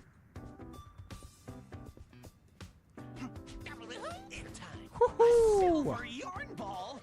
Now to stash it for retirement. Yeah. Throw it on. Nope. Never mind. No! Oh my goodness! Oh my gosh! Stop! Haha! Redheads are apparently more resistant to freezing? What? Think of Pacific Northwest. My favorite place.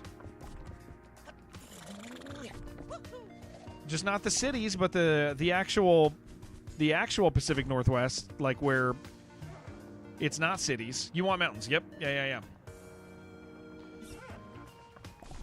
That's where Ty is. Oh, we're gonna die.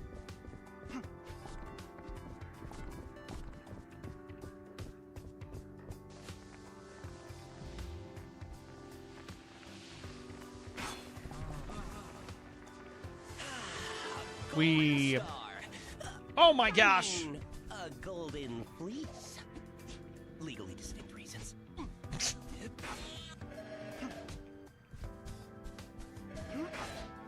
Got him. Can't believe we're completely ignoring the tank control request from the developer. Okay, we'll do it. We'll do the next level. I'll do the next level as tank controls. It's gonna be so bad. Those controls, guys, are so miserable.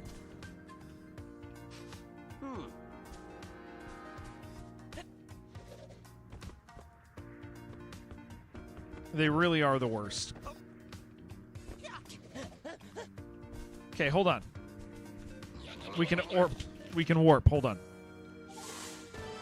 Mouse and keyboard? No, it feels fine. Right over there. Right over there? Where? Target acquired. What?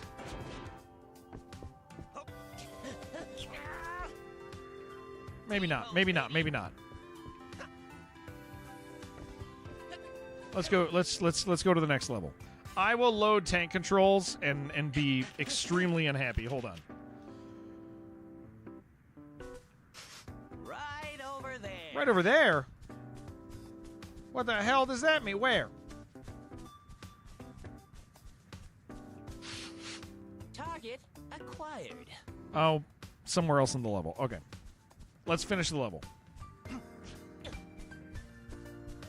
Where'd that litter box go? Is there not a... How did I get out? Did I get here through a litter box? Was it here? It was Can I just here. tell you something? I don't like kitty litter. It's coarse and raw. All right, you guys want to see tank controls?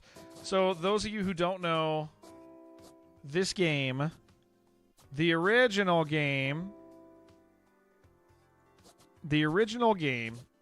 or Bubsy 3D, which is a PlayStation game that was in development before Mario 64 and came out after, was kind of a mess. So They put those in this as a... We got to find it. We got to figure out where it is. It's got to be under game.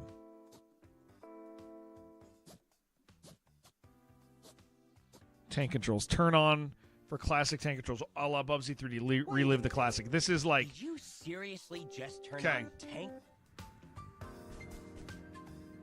Oh my gosh. You can't move. Okay, hold on. Oh my gosh. It's so slow.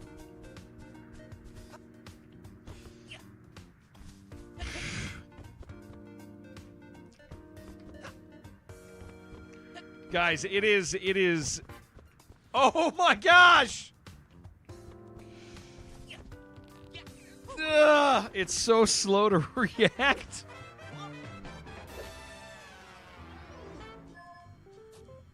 Oh, this is going to be miserable, dude.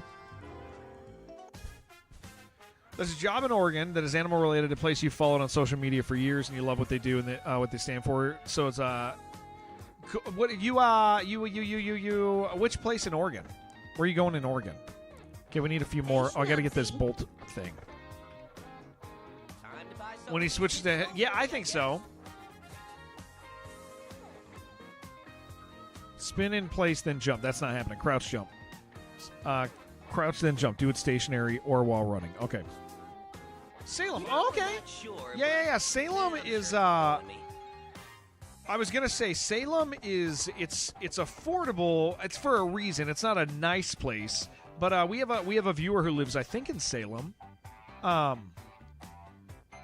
DJ Neo, I think, lives in Salem. And he's lived there for a decade because it's affordable. And I mean, there's nice places. There's better there's safe places. Not every place in Salem is safe, but there's safe places in Salem. And I'm pretty sure that DJ Neo, my friend Coop, he lives there, I think. Okay, we have tank controls now. This is going to be miserable.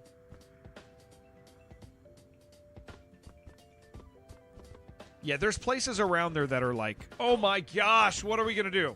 No!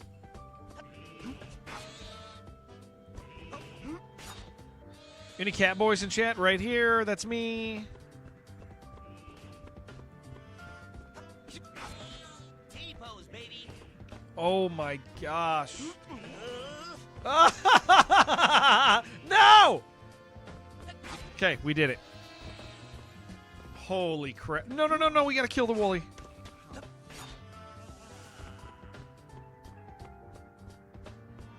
Okay, so I gotta say, it does look surprisingly good with tank controls, though.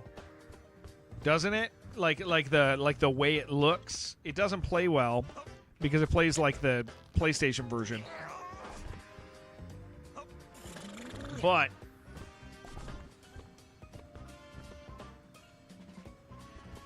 oh my gosh, whenever you go backwards, it's like really painful. Whenever you turn, actually. Making more money than here, basically doing the same thing. 4 days a week, too, with benefits and all the goods. Nice. I hope that is a good thing. I hope that works. I want that for you. Salem, how far is that from Utah? Salem is the opposite way from Klamath Falls, right? Not the opposite, but like instead of going to Klamath, hold on, I'm gonna click that. Let's see if it plays. Is it gonna play? Unfortunately, I must go to bed now, but I will continue to listen to the dulcet tones of your My suffering. as Okay. I succumb to slumber. Tank control. This is so rough. I can't do tank. Okay, I'm doing tank. I'm gonna do it for a little bit. I'll do it for a little bit. North of Eugene. Yeah. This sticky stuff. The nice thing is it's so small. I don't want you thinking that I'm saying that place is horrible or anything. Like, because there's good places, bad places. So don't interpret what I said that way. But the best thing about Oregon is no matter where you are, there's beautiful stuff. There's absolutely beautiful stuff everywhere in Oregon. Okay, I can't do tank controls. I can't progress. That is miserable. Where did it go? Holy crap. Thank you. Now I can move like a normal. This game just has that. What's up, Gucci? There we go. Okay, where are we going? Oh, can I just climb this? Oh my gosh, this was going to be bad. Oh my goodness, what do we...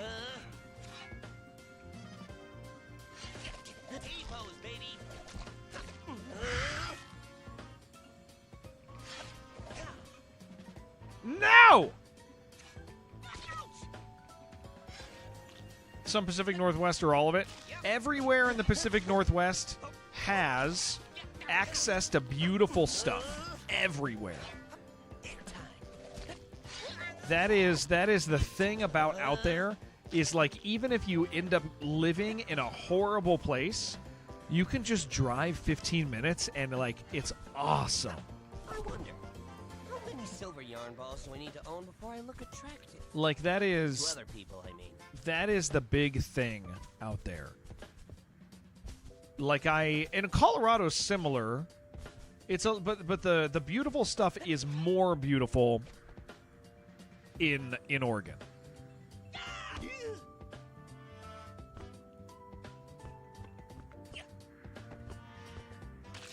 Oh my gosh. Okay, we gotta go. Nope. Holy crap. Okay, we're good. We made it. They be spilling the glue.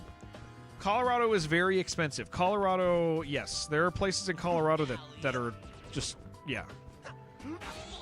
There's also a few places that are cheap, but they are, here's what I'll say. Colorado, the places that are cheap are a little further from the nice places. They're like flat out desert. And you'd have to drive 30, 40 minutes to really get somewhere that's beautiful. You know? Huh? Doing some papercraft, huh?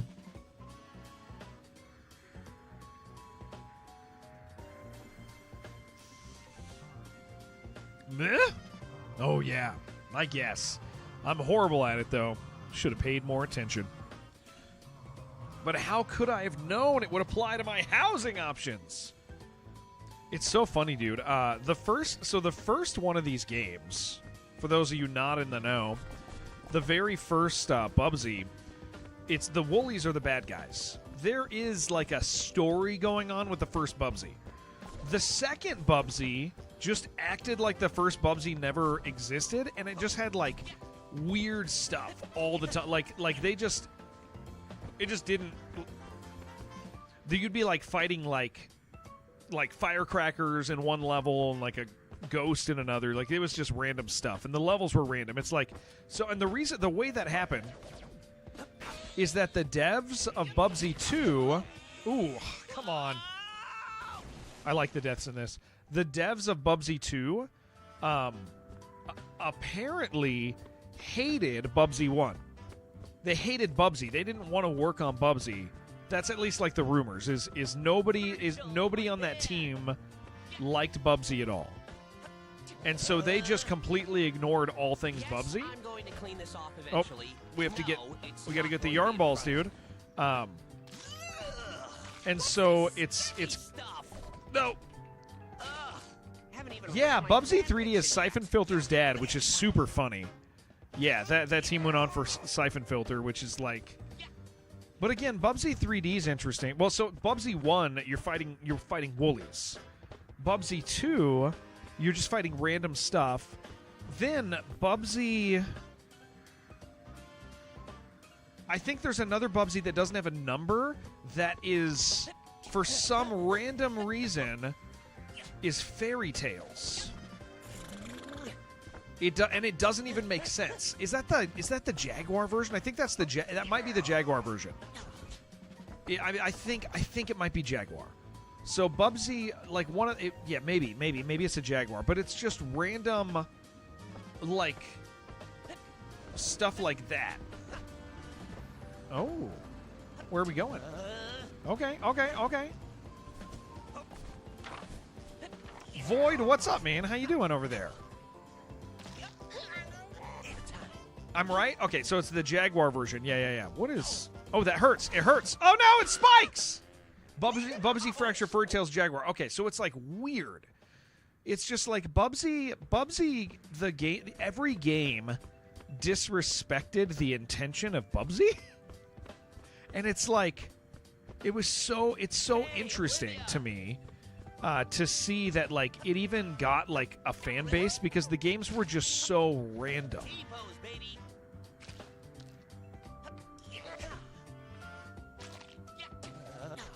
Okay, there we go. Go.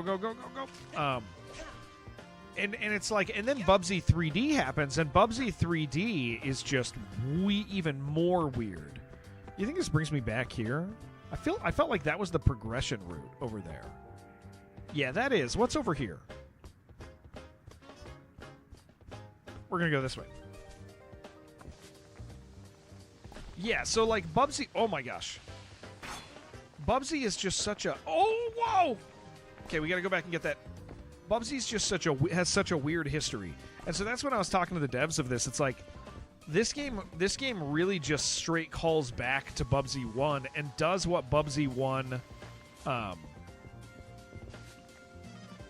does what Bubsy 1 wanted to... You know, it's like... It really realizes a lot of stuff that Bubsy 1 wanted to do. Love letter to Looney Tunes. Yeah. Hate letter to Bubsy. That's a great way to say it. Void the Corrupted on YouTube, guys, says this is a very funny sentence, but it's completely accurate. No.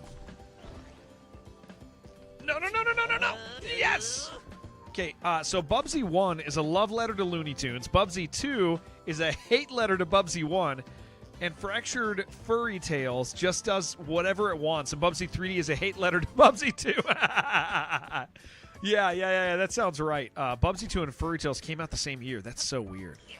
So it's like, that's what I was saying is when we were talking to the guys, I was like, it's one of those things where, like, unironically, the question ends up being, like, you know, why Bubsy? Why do another Bubsy? But a lot of it is, like, it just is something that some kids grew up with and were like, yeah, I like Bubsy, man. Maybe this is the right way, dude. I don't think I'm going to make it. Ah, ha, ha. So weird, man. This whole thing is spinning.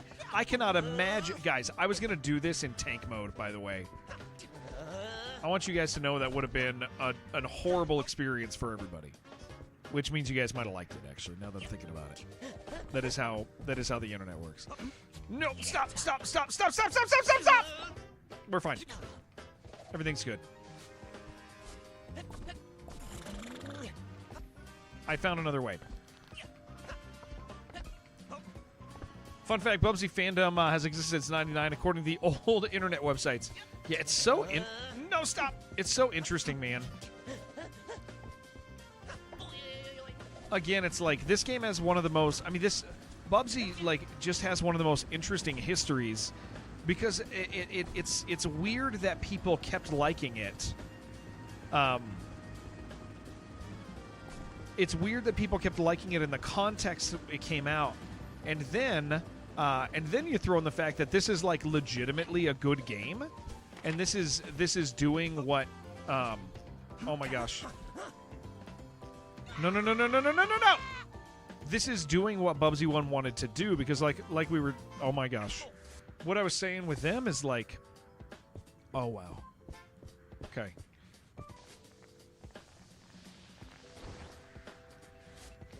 Bubsy, Oh, come on. Like, Bubsy, the first Bubsy, and Bubsy 2 didn't do this.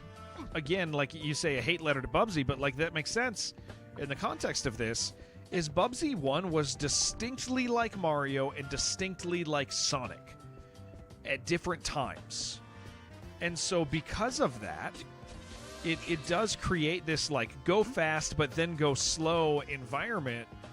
And so when this game does that the right way, in a way that Bubsy 1 could not have done, it does something really cool.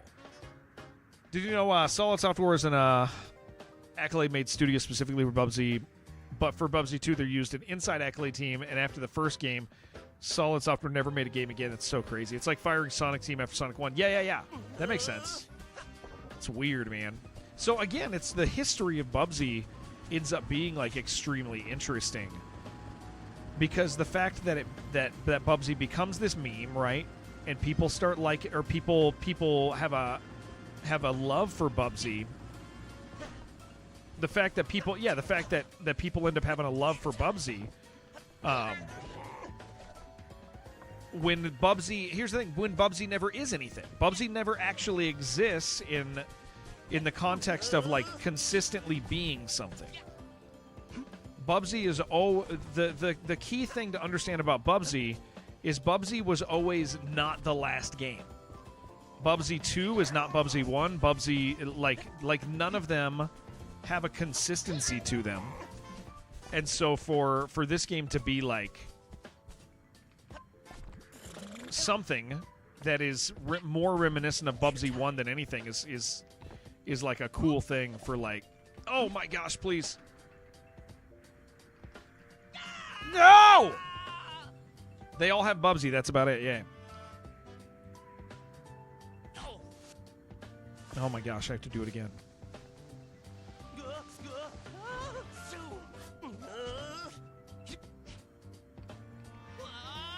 I failed. I jumped out too soon. We died. Like this Looney Tune style stuff, like... Okay, we're fine.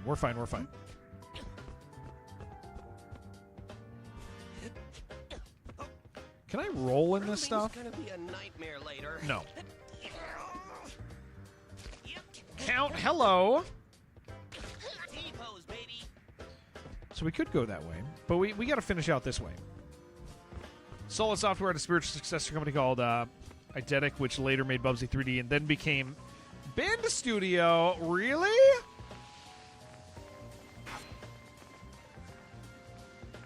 They became Bend? That's funny, dude.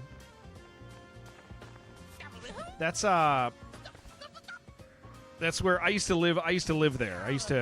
Oh my gosh, please. I used to live out there. I hate this. Let's go. No, Jared, why? Yes! Yeah, I used to live out in Bend. One of the guys on Twitch chat lives out there right now. I love that place, even though it's really expensive now. I was one of the people who ruined that place by moving there and making it too expensive to live there. Rob still lives exactly there. Yeah. You're right. Old name for Ben Studio. Oh, that's funny. That is awesome.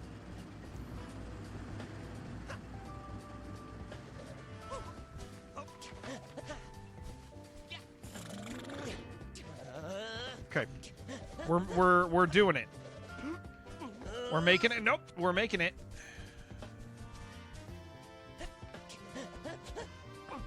Taking a shortcut. Skipping that mess.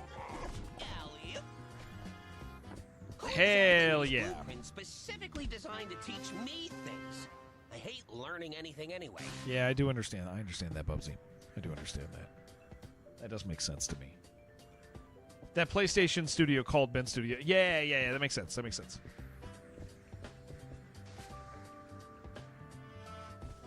Let me in there, please. Oh no. What have I done? Actually, you know what? I'm gonna sacrifice my life. After they made Bubsy 3D, they made Siphon Filter. Yep, absolutely.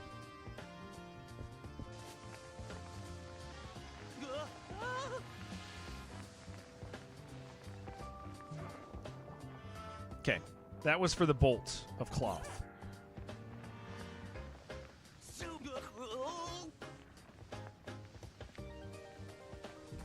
Let's go. Well, I'm glad we went this way, dude. Siphon Filter's the game they wanted Bubsy 3D to be. Yeah.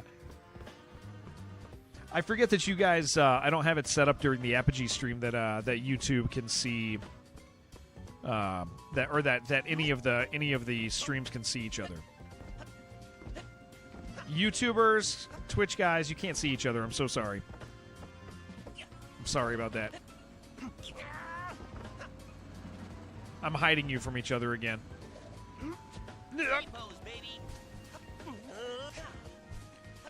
Okay. After Days Gone Studios in limbo? Yep, sure is.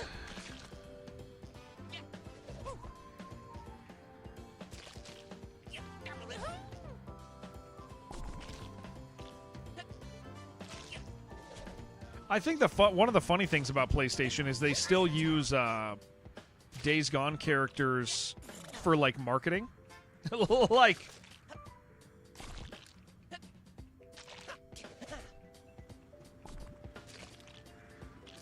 in what other state in the Union can you go to Waffle House, Tim Hortons, and In-N-Out in a day? That's what you did today. Colorado. Definitely Colorado and Oregon. Just thought I had a special edition Cat Fact subscription. No. Yes. Somebody's over on one of the guys is over on YouTube talking. Our friend Corrupted. Siphon Filter's a modified version of Bubsy 3D due to its using the same engine having remnants. Yeah, that's awesome. Colorado and Oregon, but probably not too many other places, Jen. Oh, yeah!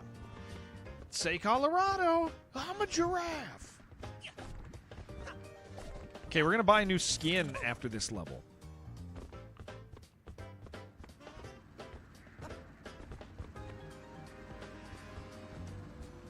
Tennessee, apparently, since Jen did that today. Yeah.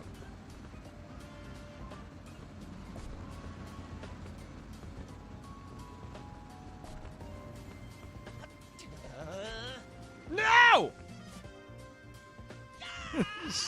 This skin is too much.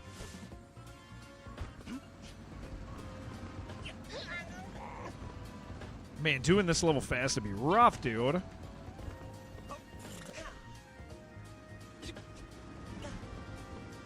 I gotta get this yarn ball.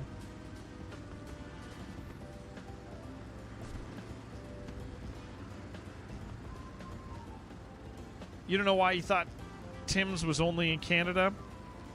No, I think they're out here too. Rumors are Days Gone too. I don't think that's true. I thought because the lead designer is always talking crap about PlayStation. And because he feels like he's out of favor with them, which is part of the reason he's out of favor with them, but unless I'm wrong about that, but I think I remember that being like part of it. Yeah. Did I miss one? Did I get them all? Hated Bubsy 2 so much he manifests his own destiny. Yeah. Plan on making a minigame or Bubsy 3D called Froggy's Revenge based on Bubsy 2 minigame, and it was a parody version to mock it. You felt special? No, Jen, you still are special because it's only in. You can just look up where there's Waffle House and In-N-Out, and if you got to have both of those in a state, you are special. Okay, because that's not like a big common thing. Yep. Smells like old leather. And it's Woolies. Why is there fireworks in my litter box? That's a good question. Those darn kids.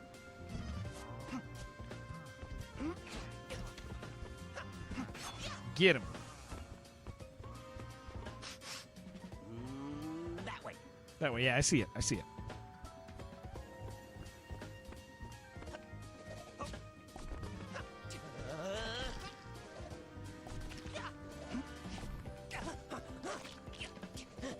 Oregon's got In-N-Outs. That's kind of crazy. I'm going to clean this off eventually. No, it's not going to be in front of you. Everywhere I've moved, there's always been. Oh my gosh. There's always been an In-N-Out.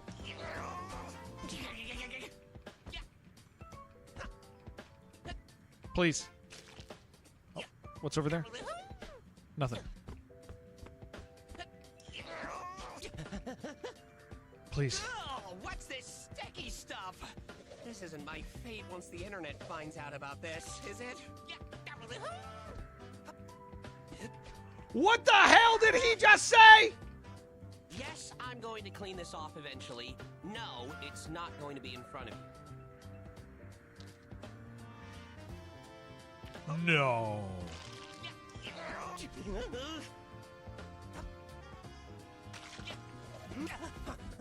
Guys, I think Bubsy just made it. I think Bubsy just made a cum joke. I think he did. I'm pretty sure he did. This is what happens when you guys make me put his talking frequency up. This isn't my fate once the internet finds out about this, is it? I am walking in it. He said, "Yeah, see." You know, it's oddly convenient how there's a golden fleece at the end of the path every single time. He did it again, man.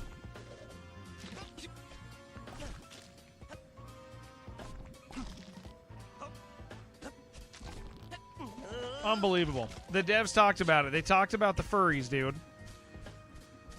They said it. You guys think there's stuff back here? He can't keep getting away with it. He did, dude. Okay, we missed 12 of them. That ain't good. But I think we have enough to buy a skin.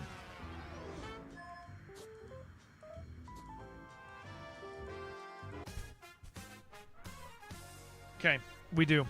Shop's open. Okay, what skin are we buying? What do we want to do? These kids stole them, yes.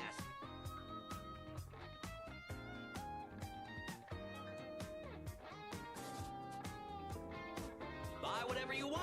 All right. This cat is bottomless. All reliable, Literally. Bubsy 3D, Night Jacket, or VR mode. What do you guys think?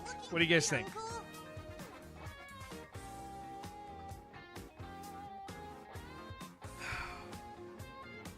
What do we think? What do we think? You want VR mode? 3D. Bubsy 2D. Yes, I did know that actually, Corrupted. Yeah. Nah, It's we can fix that.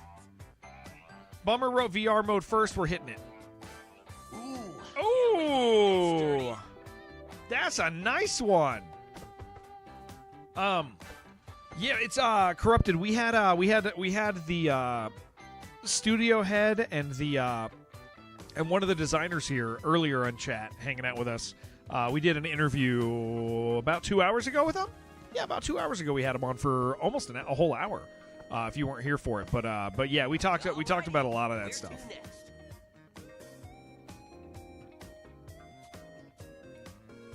Owned Bubsy 2 on the Genesis, but for the life of you could not tell you a single thing about that game because it's super random. Yeah, it's like really random. Yeah, if anybody's popping in, whether you're on YouTube or Twitch or whoever you are, guys, this is we are in a weekly stream of ours right now. Yeah, I really like the VR skin. There's a weekly stream we do. Usually we play games from Apogee, but Apogee asked us if we wanted to celebrate their friend's release of their game for the last two of these streams. And so we had on the guys from Atari and earlier and got to chat with them about Bubsy just in general and this game. Oh my gosh. It was a lot of fun. Nope. Okay, we'll just... I wasn't going fast enough to mess those dudes up. Whoa. Okay, camera does a crazy thing. Hold on, we gotta look around first. What's wrong, girl? A giant cardboard castle. I have to admit, this is getting a bit stupid, even for me. No, dude, probably the appropriate amount of stupid, if you ask me. Why is Oblivious such a jerk? What? What was that? Nothing. She's no Beffica, dude.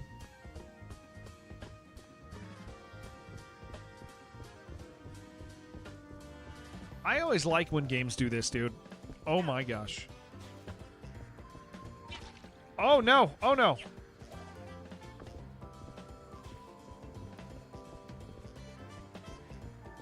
Kids, what's going on? This perspective change reminds me of a certain legend. For the love, you have to stop this fourth wall stuff. Family calls Bubsy Yarn Balls in Bad Time 2023, where the end Oblivia turns into a demonic dragon. I did not know that. Generate a threat to me? I did not. Babot That's what detected. I'm known Beep boop. for. Stupid robot. I think your lizard friend's better at it. Ugh. That's harsh, Terry. Real harsh. Anyway, I'm off. It's Telltale. These poor kids, man. They put up with so much crap. Hey, twerps.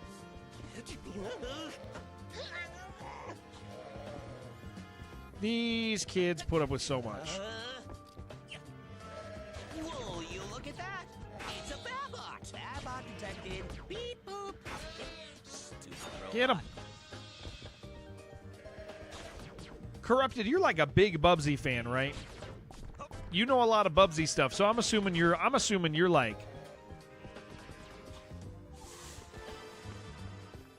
like Bubsy's number one, which is respectable. Hi, twerps. Hey, twerps. Whoa, you look at that. It's a Babot. No? Fine. Go. Will you look at that? It's a Babot. Like the fan game Bubsy's Woolly Strike Back, but 100 times better with horrible models. And yes, you're a Bubsy fan. Yeah. That's awesome, dude. It's nice to meet you. It's nice to have you. Yeah, I've really enjoyed my time with it. We play a lot of like hard, really intense games here. So like, this has just been a lot of fun to play a video game that's just so, you know, distinctly just a video game, like a fun game.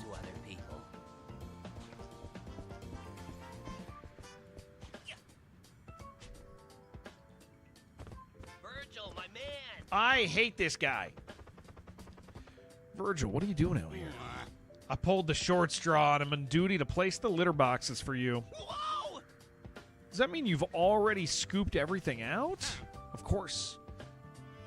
Not even the number one fan. A Bubsy fan should go to Dr. Clue since he joined the fan with 99, uploaded the first Bubsy video in 2006. That's awesome, dude. Yeah, it's always fun to meet people who just genuinely enjoy. Games are fun, man. It's nice to have people who just enjoy a game, you know? How will I ever live with myself? That's true, dude. If I had to scoop any of your guys' poop, dude, I'd be pissed. Virgil, my man. Yo, there's a shortcut over there. That's tricky. Sheridan gonna sue for his likeness in that virtual character. Sheridan, are you here right now? I'd like to get your response to that. Virgil, my man. Oh no! That's wrong. Let's go. I hate this.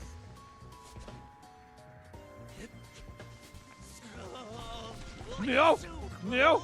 I can't say. Hold on. Is there something up here? Hold on. I feel like there could be. No. Let's go. Please!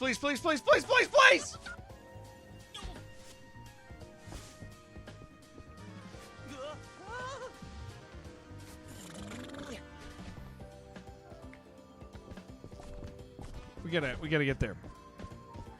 Yeah, Sheridan kind of looks like. Here's the thing, Gober. If I say that, he's gonna talk to his therapist about me again.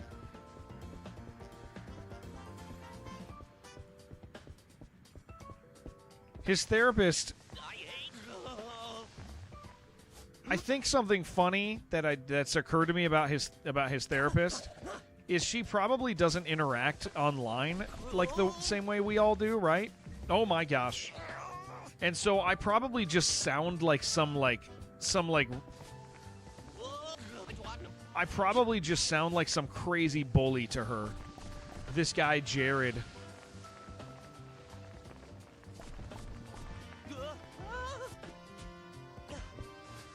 Like she's got to be like, why is this part of Sheridan's life? He told the therapist about me today, he said. He shared that information with us. Woohoo! GameFAQs reviews for Bubsy 1 were mixed and semi-positive. Yeah, I know. That was really interesting. I actually, because we So I watched some like history of Bubsy stuff because we had the devs on, and I wanted to. I didn't want to not know anything, you know. So I kind of did a general overview, watched some videos and stuff, and just yeah. So I learned a lot about like the Bubsy history is really interesting. For like, yeah, it's super interesting.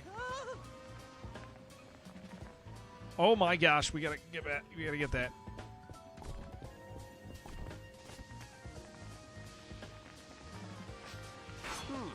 Smells like old leather. I need a place to sit down so we can get our health back.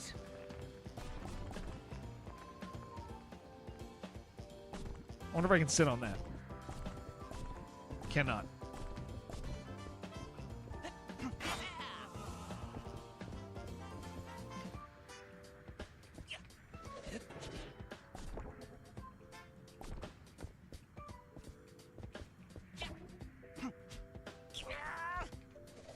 Okay, still going. Kind of scared of anything that's going to do damage here.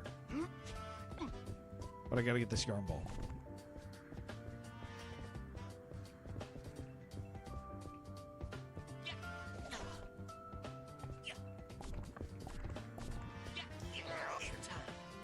Yeah.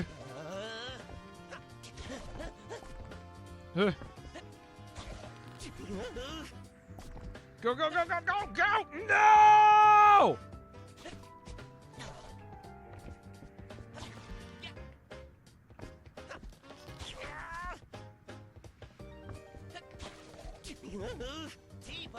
Okay, we did it. Semi-loved, now hated by Bubsy, who was always hated in Old. Oh yeah, absolutely. Yeah, like I said, I mean the history of the series is just like I was saying, it's like it's one of those series that like you question, like you do have to ask the question like how did a fandom survive around it unironically, because it just changes. It's just so every single one is so different. Every single one is just always, they're all so different, and there's things wrong with so many of them. And even Bubsy 1 is like it is incredibly different from other games of that era, where other games from that era end up having like a really focused vision. And Bubsy 1 didn't. It had a broader vision of like being somewhere between Mario and Sonic, right? Like it's as opposed to like, oh, just platforming, just speed with a little platforming. Like it was like, no, we do both. And I don't know where you're taking me. We're going. Yeah, you guys are gonna get me in trouble with Sheridan.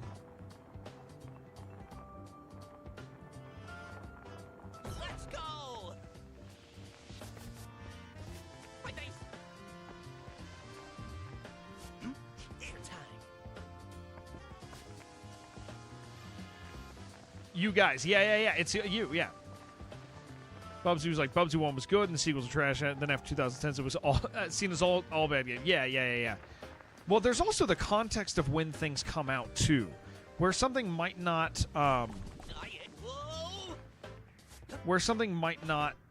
be in retrospective, like, if you ignore the context of when something comes out, you can be like, this is not good. But that's because there's time periods when games come out where things are kind of just weird. People are, games developers are learning how to do stuff, and it's like Bubsy 3D is a great example of that.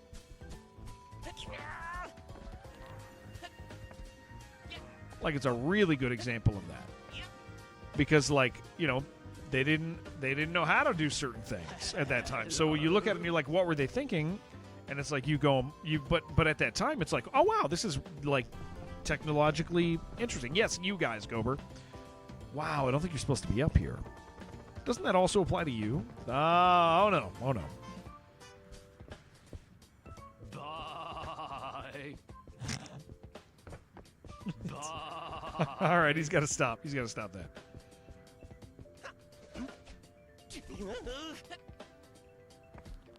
Developers are developing developments. Yes, right?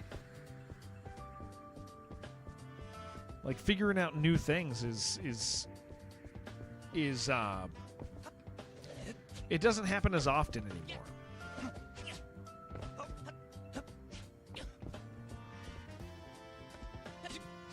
Oh, was I supposed to be inside a maze? I was.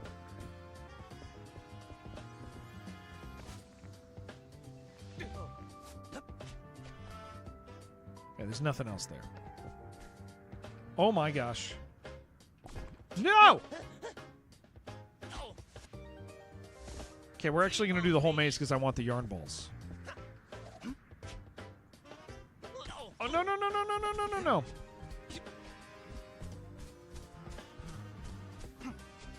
I'm going to die.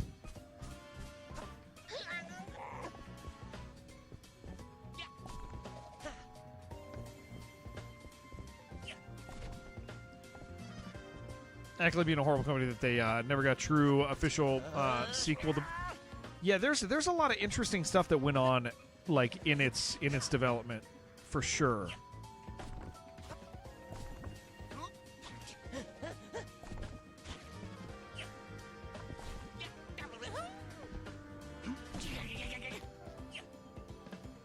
No, no, no, no, no!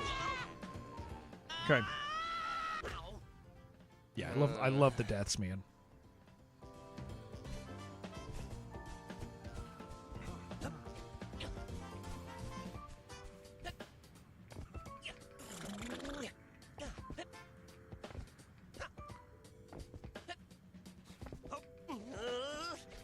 Whoa!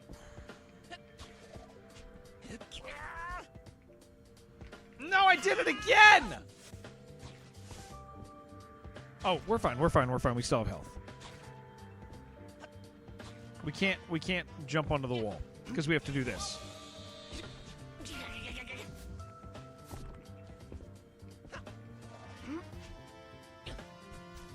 Okay, we made it.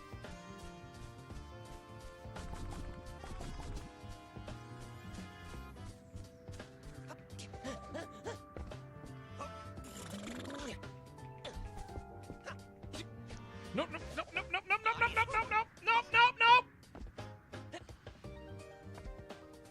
I live here now.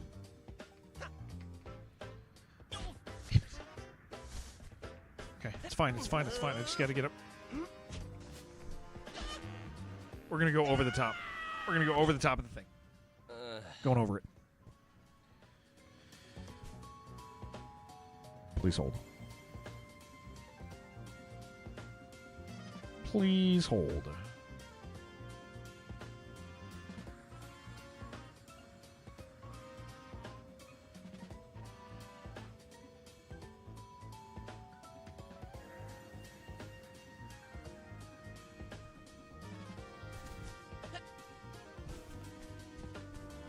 Changed so much. You had a new psychology behind how you play. Oh yeah, yeah, absolutely. It wasn't the. Yeah, it's such a different game, dude. Like when I was, oh my gosh, when I was watching stuff on it, I was just super. It's. No, no, no, no, no, no, no, no, no, no, no, no, no, no, no, no, no.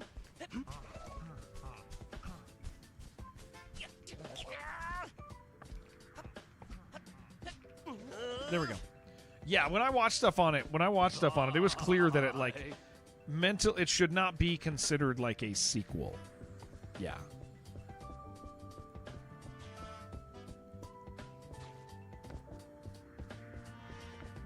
It's so clearly like in full design principle different.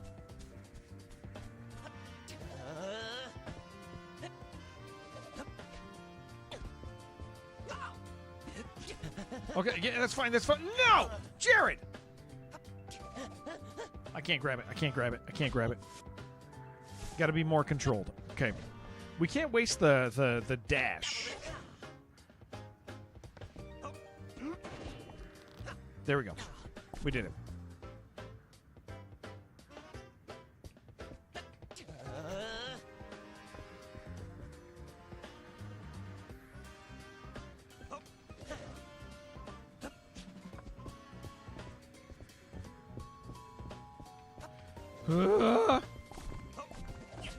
Made a sequel instead of Accolade's in-house team? Yeah. A golden star. I mean, Okay, we did it. A golden fleece. Legally distinct reasons.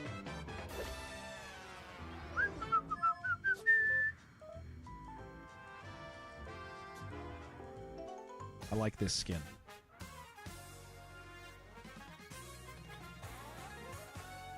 One second. Trying to tell something to happen over here.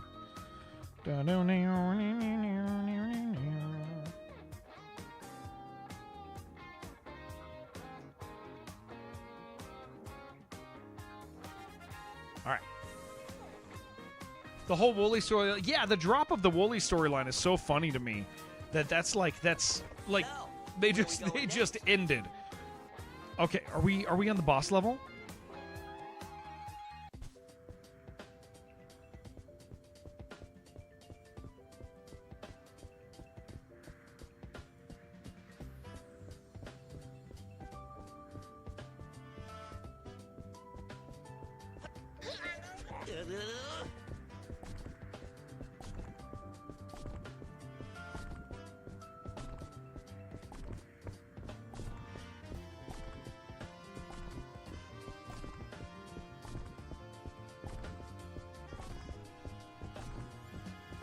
Oh. Ha ha!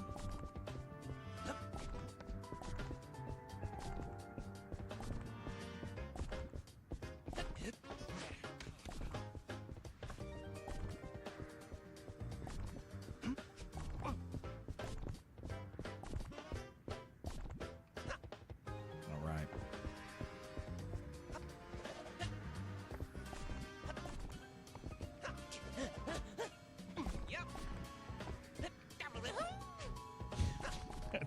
Some of the sounds I really like.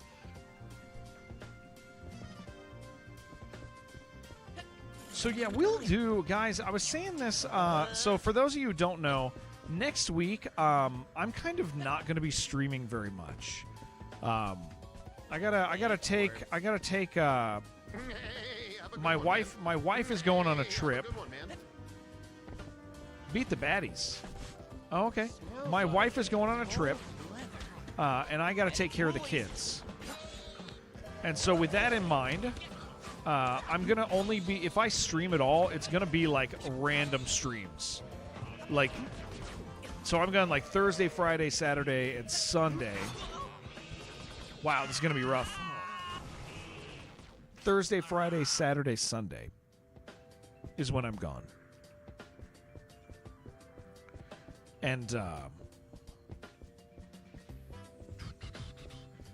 And so I will be, like, I might do a stream at night or whatever, but we're going to do, like, a special, like, when I come back, I'll do, like, a long stream. I'll do, like, a real long, oh, my gosh. I'll do, like, a real long one.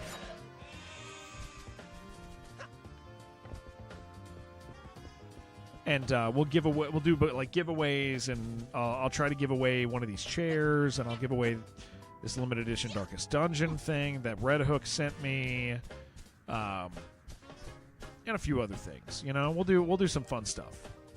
I'll probably do a game auction. That could be fun potentially.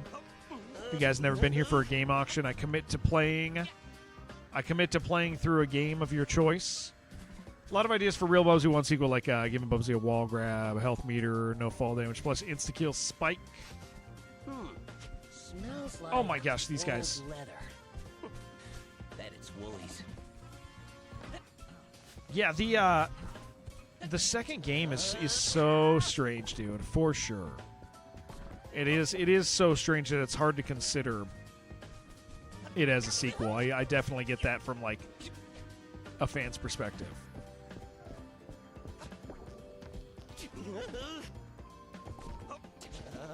Whoa. Okay, we did it.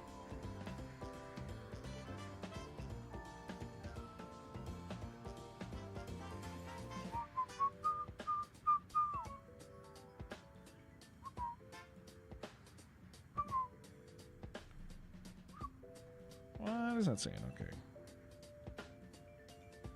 Sorry, guys. I gotta answer this really, really quick.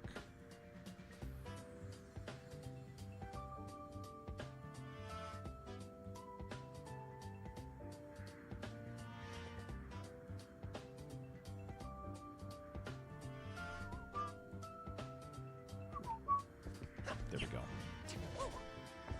Ooh, a silver yarn ball. Now to stash it for retirement. Okay. Or blow it on... Never mind. Remember what happened last time, Bubsy. T-pose, baby! Okay, come on, come on, come on.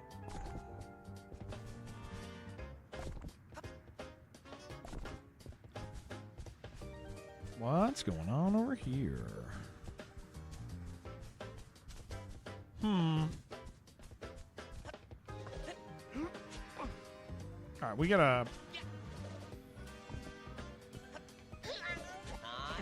Hey, have a good one, man. Oh, okay, okay, okay. Oh, they're already... It's saving my progress. All right. Hey, what's up, dude? Hey, Olivia.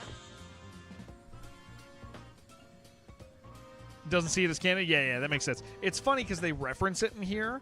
They reference like the crazy, like how things just got crazy for a while and how the woolies just disappeared. It's really barbaric. Pit fights, really? Couldn't care less what they do in their free time.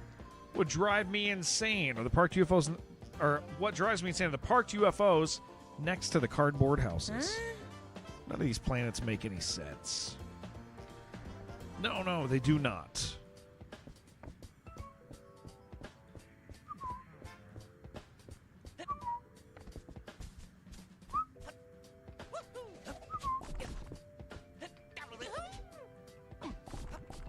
I want to see what the next world is. We got 30 minutes. We got to beat this level. We got to beat this level.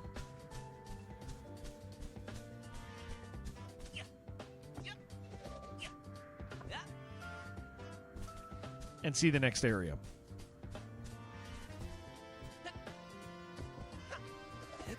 Okay, so where are we going? Hey, how's it going? Can we talk? Oh, the kids. Place your bets. Kids, you know gambling's bad. We'll cut you in. Absolutely not. That'd be unethical. We already won. How much? 10%. 15%. Deal. Hey, how's it going? I freaking love pit fights, he says. Slay the disbelievers. Disbelievers of what? Honestly, no idea. I just love the screaming, too. Okay, then. Hey, have a good one, man. Okay, wait. Where do we go? Oh, right there.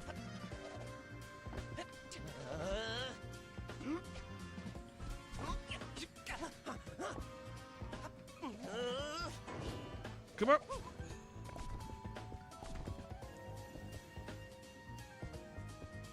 Okay, we did that side. Right over there. Right over there. Oh, geez. Okay, I see. Oh, goodness.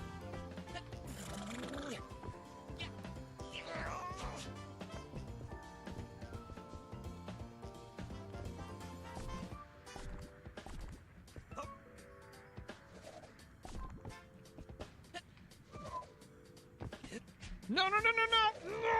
No! Baby. Oh, my gosh. Bubsy 3D treats us all like a direct sequel to the first Bubsy, like after the first game story, Woolies kidnap Bubsy. Miranda doesn't acknowledge Bubsy 2. Oh, yeah. Well, and the fantasy one is...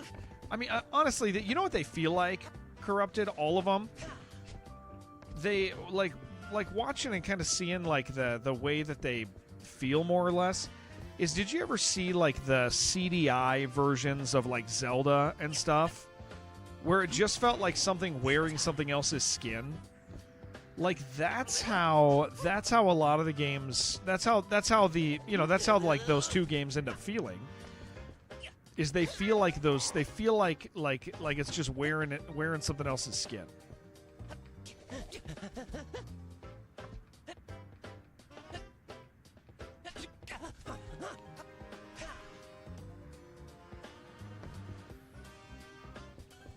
We got to get up there.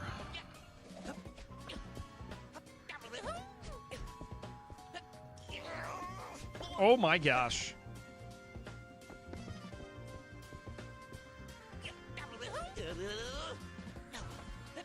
Yep. Almost.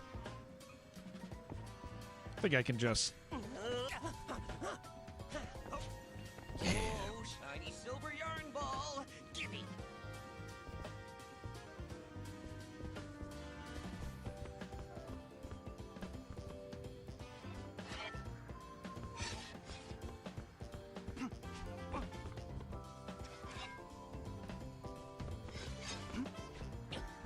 A silver yarn Didn't ball? yeah. It's really interesting to see. Or That's where I'm going. Okay, but we got this extra stuff already. There's stuff over there. Whoa!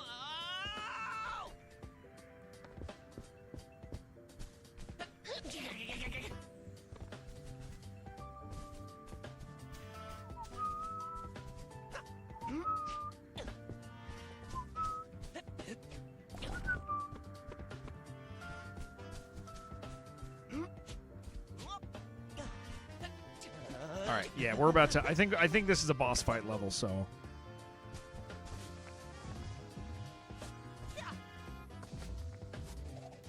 Let's go! Whoever thought checkpoints should be litter boxes probably thinks they're real funny. No! We're fine.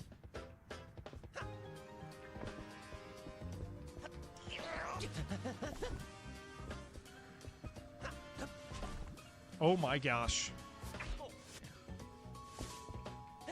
No. Come on. Oh my gosh, I did it again. Ah! We're fine. We're fine. Yeah, I hope I get to stream tomorrow, guys, but we'll see how the dentist appointment goes. Not your streamer? Dude, did you see what I did earlier with that game, Gober? Holy crap, man. I freaking... Have you seen anyone else? What is this? We're playing... Ah! Will on YouTube, we're playing... Oh my gosh, I gotta throw myself off the thing again. Looks fun. It's Bubsy 4D. So it's the new Bubsy game. It came out like maybe less than 2 weeks ago. It is fun. It's just a fun game, dude. It's a video game. You missed join chat. Oh, did you? Did I beat the boss? I did. Yeah. Dude, Shibby, I beat the hell out of it. Like, it wasn't even like, why am I doing this? Why am I doing this? I'm hitting the wrong buttons. Yeah, I beat the hell out of it, dude.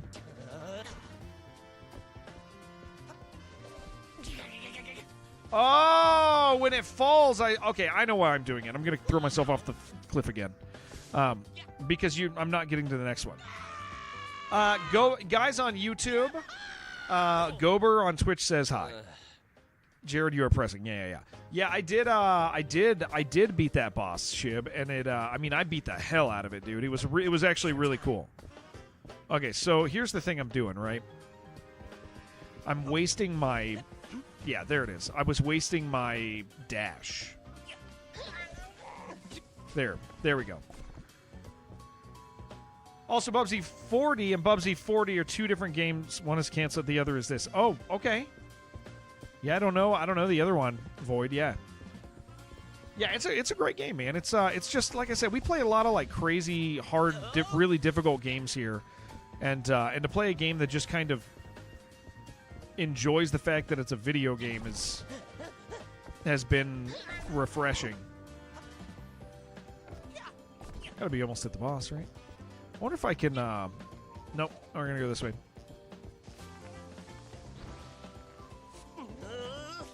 No, Jared!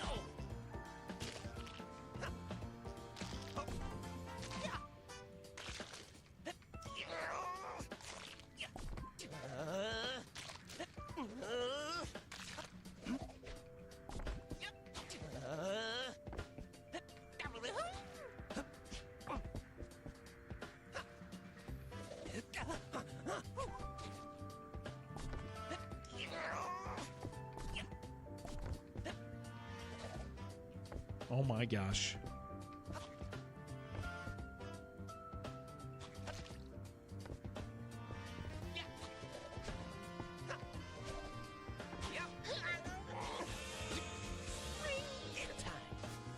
Okay, there we go.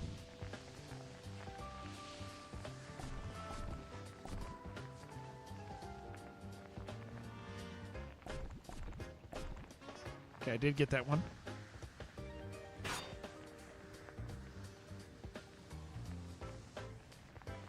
Is it boss time? Bubsy 4D is a canceled Bubsy 3D sequel that was planned to release in 98, canceled in 99. It's a continuation of Bubsy 3D. Good ending, cliffhanger with a serious story. Oh, okay. I don't like the look of that. Yeah, that game we played earlier. What was it? Fate Keeper? Fate Keeper. Awesome game, guys. Fate Keeper, really, really good.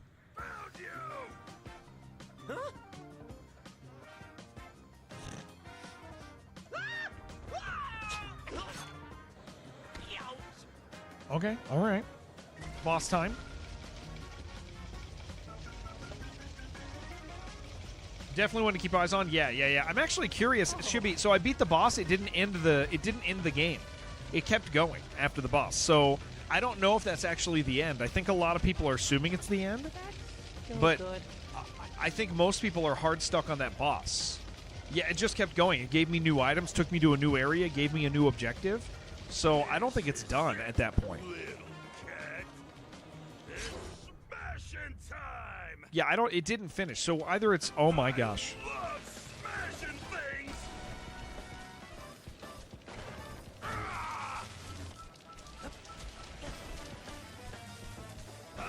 Okay.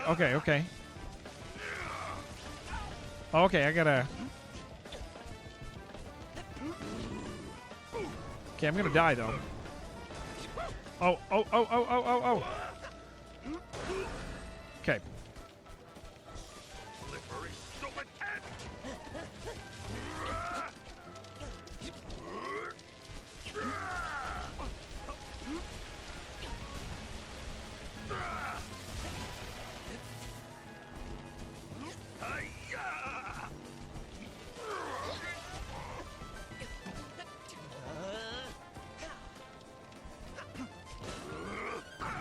Okay, come on.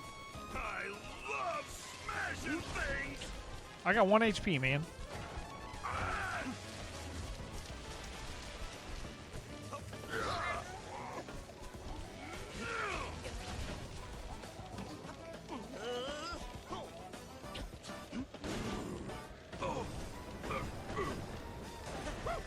Gotta get him! Gotta get him! Gotta get him! Okay.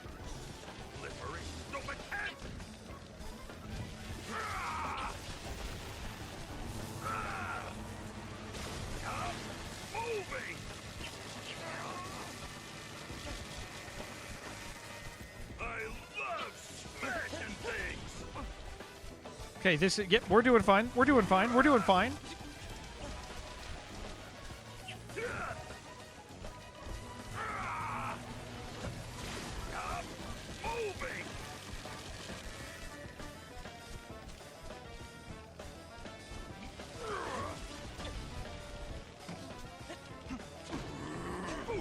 I think it's going to be 3 hits this time.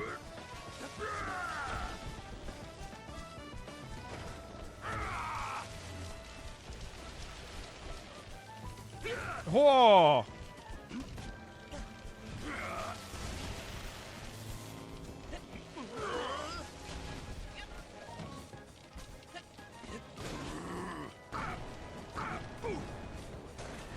Yes! Did we do it? Hell yeah! Oh. Not done yet. Okay, maybe not. Maybe you didn't do it. We made by Bubsy 3D guys, OG creator. Also, seeing I would. Seriously. Oh yeah, that would be interesting. Oh yeah. Void. That robot of yours sure is Woo. though. Oh, maybe it is done. Maybe we win. Maybe there's not another phase. That is beautiful.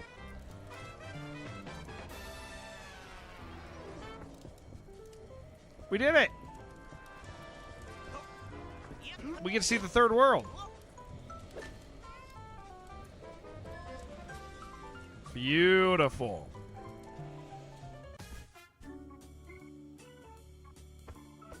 Excellent. Ooh, popcorn. Can I have some?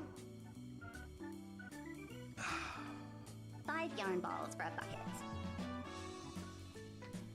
5 yarn balls? That's fine. I have so many yarn balls. Why would I complain about that? This is usually the moment another Boss shows up on the screen. Yeah, show me the Babas. Don't be ridiculous. They wouldn't be this predictable. Oh look, they're playing Bubsy 3D in the background, dude.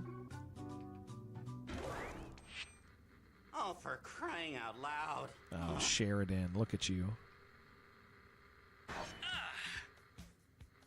Baptiste, okay. Baptiste.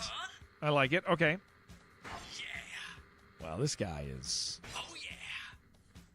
hot stuff, I'll tell you what. Lovely form, boss. Yeah.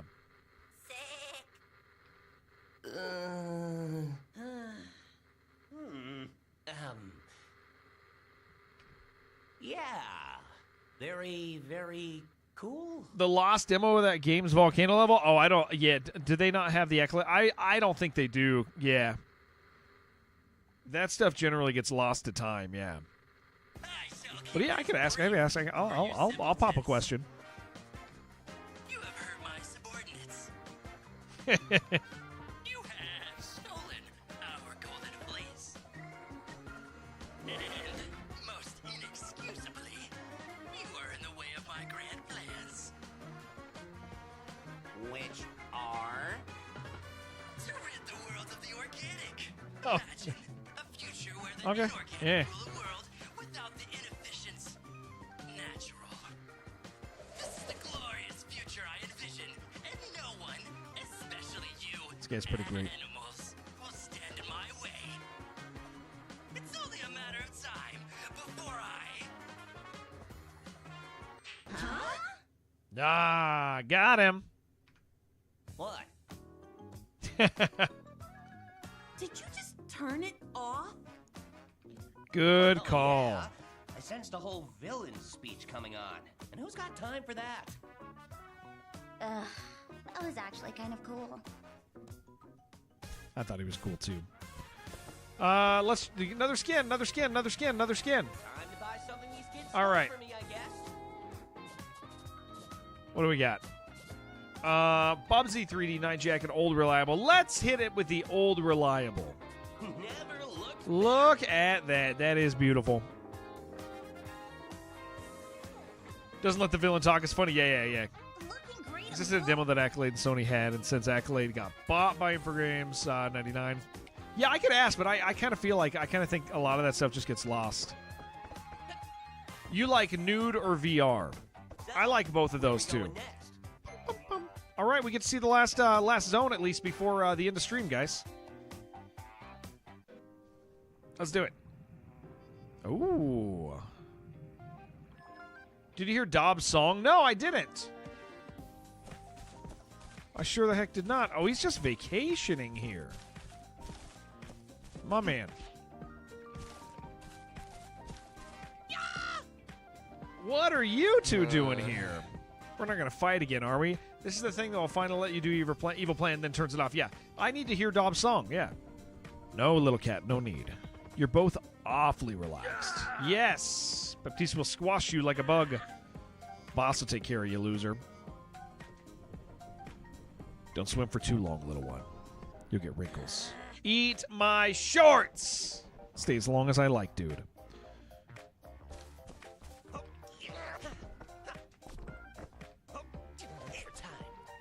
Be absolutely cool? Oh, yeah, absolutely. Absolutely, Void.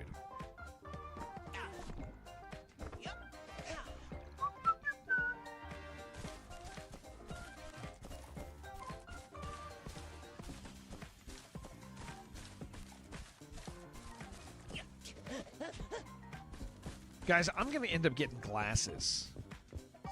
What kind of... My wife doesn't want me to get those black rimmed ones that I would prefer to wear. She wants me to look like an old person. You know what I'm talking about? I can get contacts. That's possible.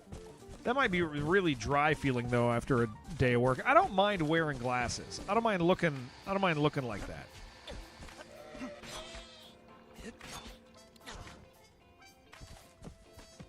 I don't think it looks bad. I probably will look really old though, which doesn't really bother me, but it would just be real nice to be able to see. You like contacts for yourself?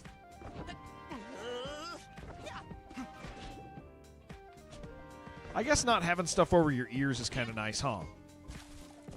It's because glasses don't feel good after a long day. Oh no, you like glasses? Yeah, I don't think I think it might give me facial features. Does that make sense? I kind of don't have facial features. Like if I didn't have a beard, I'd really look like I didn't have facial features. Like when I shave my beard, I'm lacking.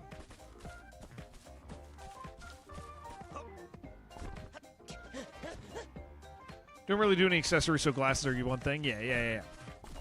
What do we do with these? What are these? Okay. T-pose, baby. We're inside a computer. Whoa.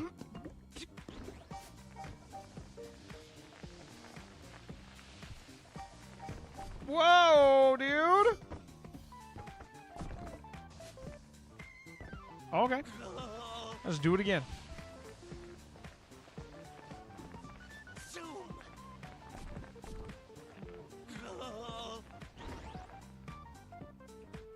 Oh my gosh.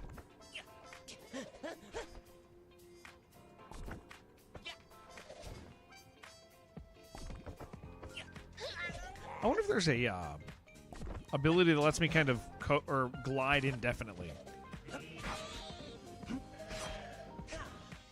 Have a nice set of Ray-Bans or carbon fiber looking. Recommend 2 pairs of glasses. Yeah, normal frames and a pair with a rubber part in the end so they don't fall off your head. Okay. Yeah, because I have zero doubt I'm getting glasses. Like, this isn't like a go get your eyes checked and, yeah, this isn't like a go get your eyes checked and see if you need glasses. Like, I know I do, because when I hold a book up to, when I try to read, it's completely blurry unless the light is perfect. Like, I actually can't read to my kid right now. So, but I can see the computer screen. So, I mean, they might just be tired, but I need something, you know? I guess I should install a door sooner than later. I'd have knocked.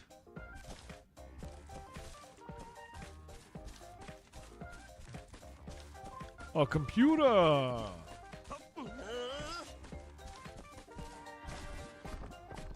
Are you holding the book that close when you read? Because that's too close? No. I can't, like... My normal reading distance has always been about here. It's always been about here. Sound right?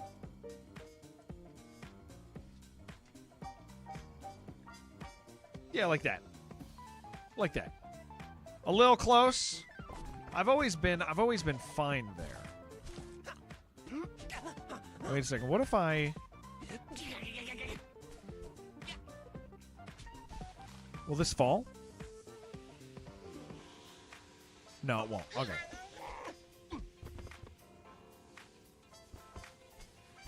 What makes it 40? You don't see. So it is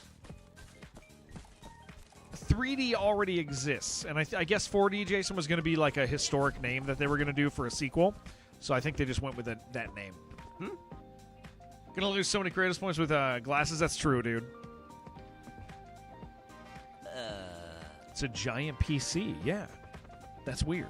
Yeah. Wow, you're great at conversation. Yeah. Yeah, that was very funny. Jared is the 4th D. Hey, Tolly, you just started playing Arc Raiders recently, didn't you? I saw on Steam...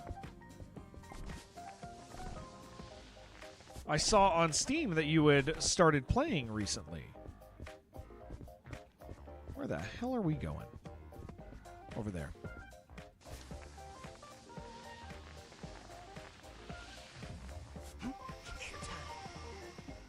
Yeah, Tolly started playing that, dude. What a gamer, man. I'm pretty sure. He did! Yeah, I thought he did, dude. Tallbot, you know what we all started playing as a community recently? We started playing World of Warcraft like on a hardcore server, dude. Damn it. Playing classic on a hardcore server.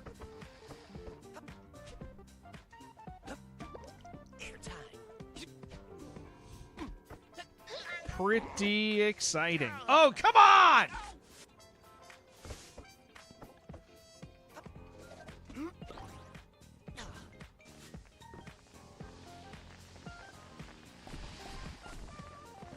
Classic hardcore race locked self-found, dude. It's been, oh my gosh, what are we doing?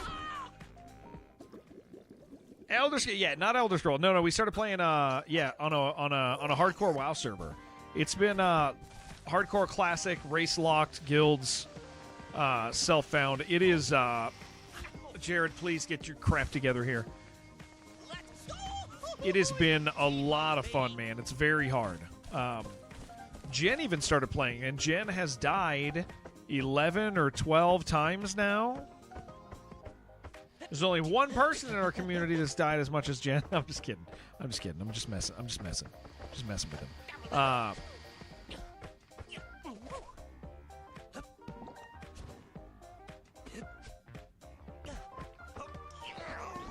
Skiggs? No. I was talking about Sheridan, but he hasn't died that much. Sheridan and Jen are now tied. Oh, is that true? Oh, we did it!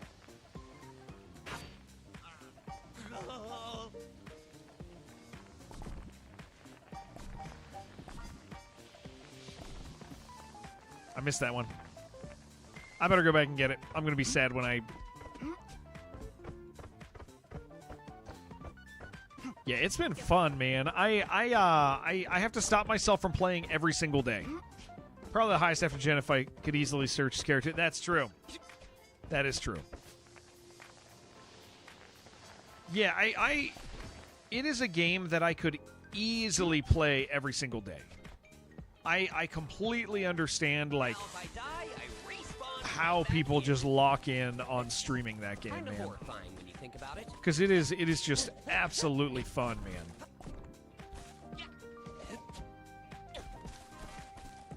In particular, hardcore, and in particular, classic.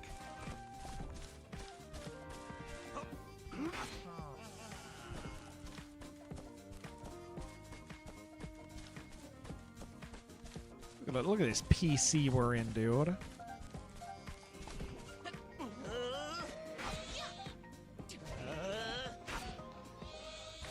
If you played more, you'd probably die more than more. No. That's. I guess that's probably true. Thank you, Kaiju. Thank you for hanging out, man. Really nice to have you. Every time. I wonder, how many silver yarn balls do I need to own before I always forget I got Coyote Time power up. Oh my gosh.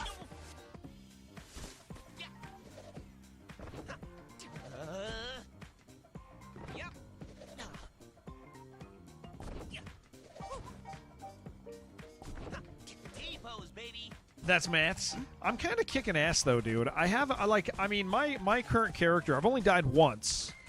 And I'm almost at I'm at like 2.5 days of playtime. Everyone pressured poor Gin in Discord into joining. Tried to tell him he didn't have to, and then you think he's played twice? That makes sense. He does the peer pressure thing. That poor precious lad.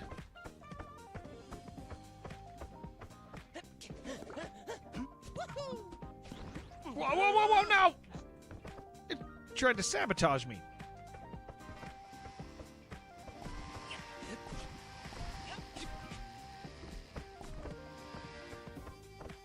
Oh, there it is. What the hell am I doing over? Oh my gosh. No! Oh! Okay. Oh, failure. Okay. Love that man, but if you twist his arm even a little, he caves. That is true. Can I get over there? Oh, jeez. I'm an idiot anyway. It's about 7. I should probably be a responsible dad, dude. I've been in my room all day. P-A-W? I've been in my room all day. I should go be a responsible dad. You died twice. Mom's trying to save Jen because you went the wrong way. Oh no. X4D supposed to mean anyway. There it is, Jason. What's 4D supposed to mean anyway, huh? Huh? What is it supposed to mean? Okay, we are at 60% completion now. Well, gamers, I'm really thankful for you guys. If you missed it today, all right, here's the deal. If you're on YouTube and you're just meeting us because we're playing Bubsy or something else, lurking away, whatever, I stream full-time. I stream on all the platforms, Twitch, Kick, YouTube, whatever. Biggest one's YouTube. Or biggest one's, Twitch. I'm ready for a sleep, but I don't get to sleep. So here's the deal. First of all, thank you. Let's do the thank yous, and then I'll tell you guys the plan tomorrow, okay? So thank you, Apogee, for being the sort of company that enjoys celebrating the wins from other companies and their peers in the industry. Thank you for sponsoring our stream weekly and supporting us and letting me do this. You guys are great, and I'm really thankful for you. I'm really thankful for your attitudes and the kindness that you show to me personally and our people. What else do I want to say? Thank you guys for watching today. Thank you guys for watching Fate. What was the game we played today? Dude, it was really good. It was really hard and really awesome, and you guys need to play it. Fate Keeper. Fate Keeper, absolutely amazing. $8 purchase. You should get it. Thank you, Atari. Thank you, Atari, for joining us for the interview earlier. That was cool. You guys freaking rule. I had a great time talking Bubsy. If anybody missed it, you can rewind the VOD and you can find it if you want to. I know we have some Bubsy fans in chat. Gonna start it tonight. Yeah, it's really good. That boss fight was fun, man. Once I locked in and got it, it was cool. Thank you for being my brother, Jason. Hey, I'm gonna when next week I'm barely streaming because Cat's gone. Maybe I'll have you come over at some point during that 5-day gap, and maybe we'll figure out what I need for to do a 2-system setup. Because I gotta. She's gone out of town for a few days, like 5 days. So I'm gonna only probably do a late night stream, and that's it. When on the 15th, guys, we're probably gonna do a really long stream. It's probably gonna be like a 20-hour stream when I get back. And I'm gonna give away a bunch of stuff. I'm gonna try to give away a chair from Corbeau. I'm gonna give away something from Red Hook, and I will do a game auction, and I'll see if I can find anything else cool. So yeah, that'll be fun. But sorry, I gotta leave for that. You guys freaking rule. I had a wonderful time. Thank you, everybody who watches the stream and hangs out. Thank you for being my friends on the internet. If you're YouTube, I'm going to hang up on you guys in a second. If you're Kick, I'm going to hang up. And Twitch, I'm going to hang up last. But just thank you guys for your subs and your bits and all the stuff you guys do. And thank you for sitting in chat for so long. Freaking love you guys, and I'm thankful for you all. Have a fantastic evening. I don't raid out all the time, and definitely not on this stream. Thank you guys very, very much. I love you. Goodbye. Goodbye, goodbye, goodbye.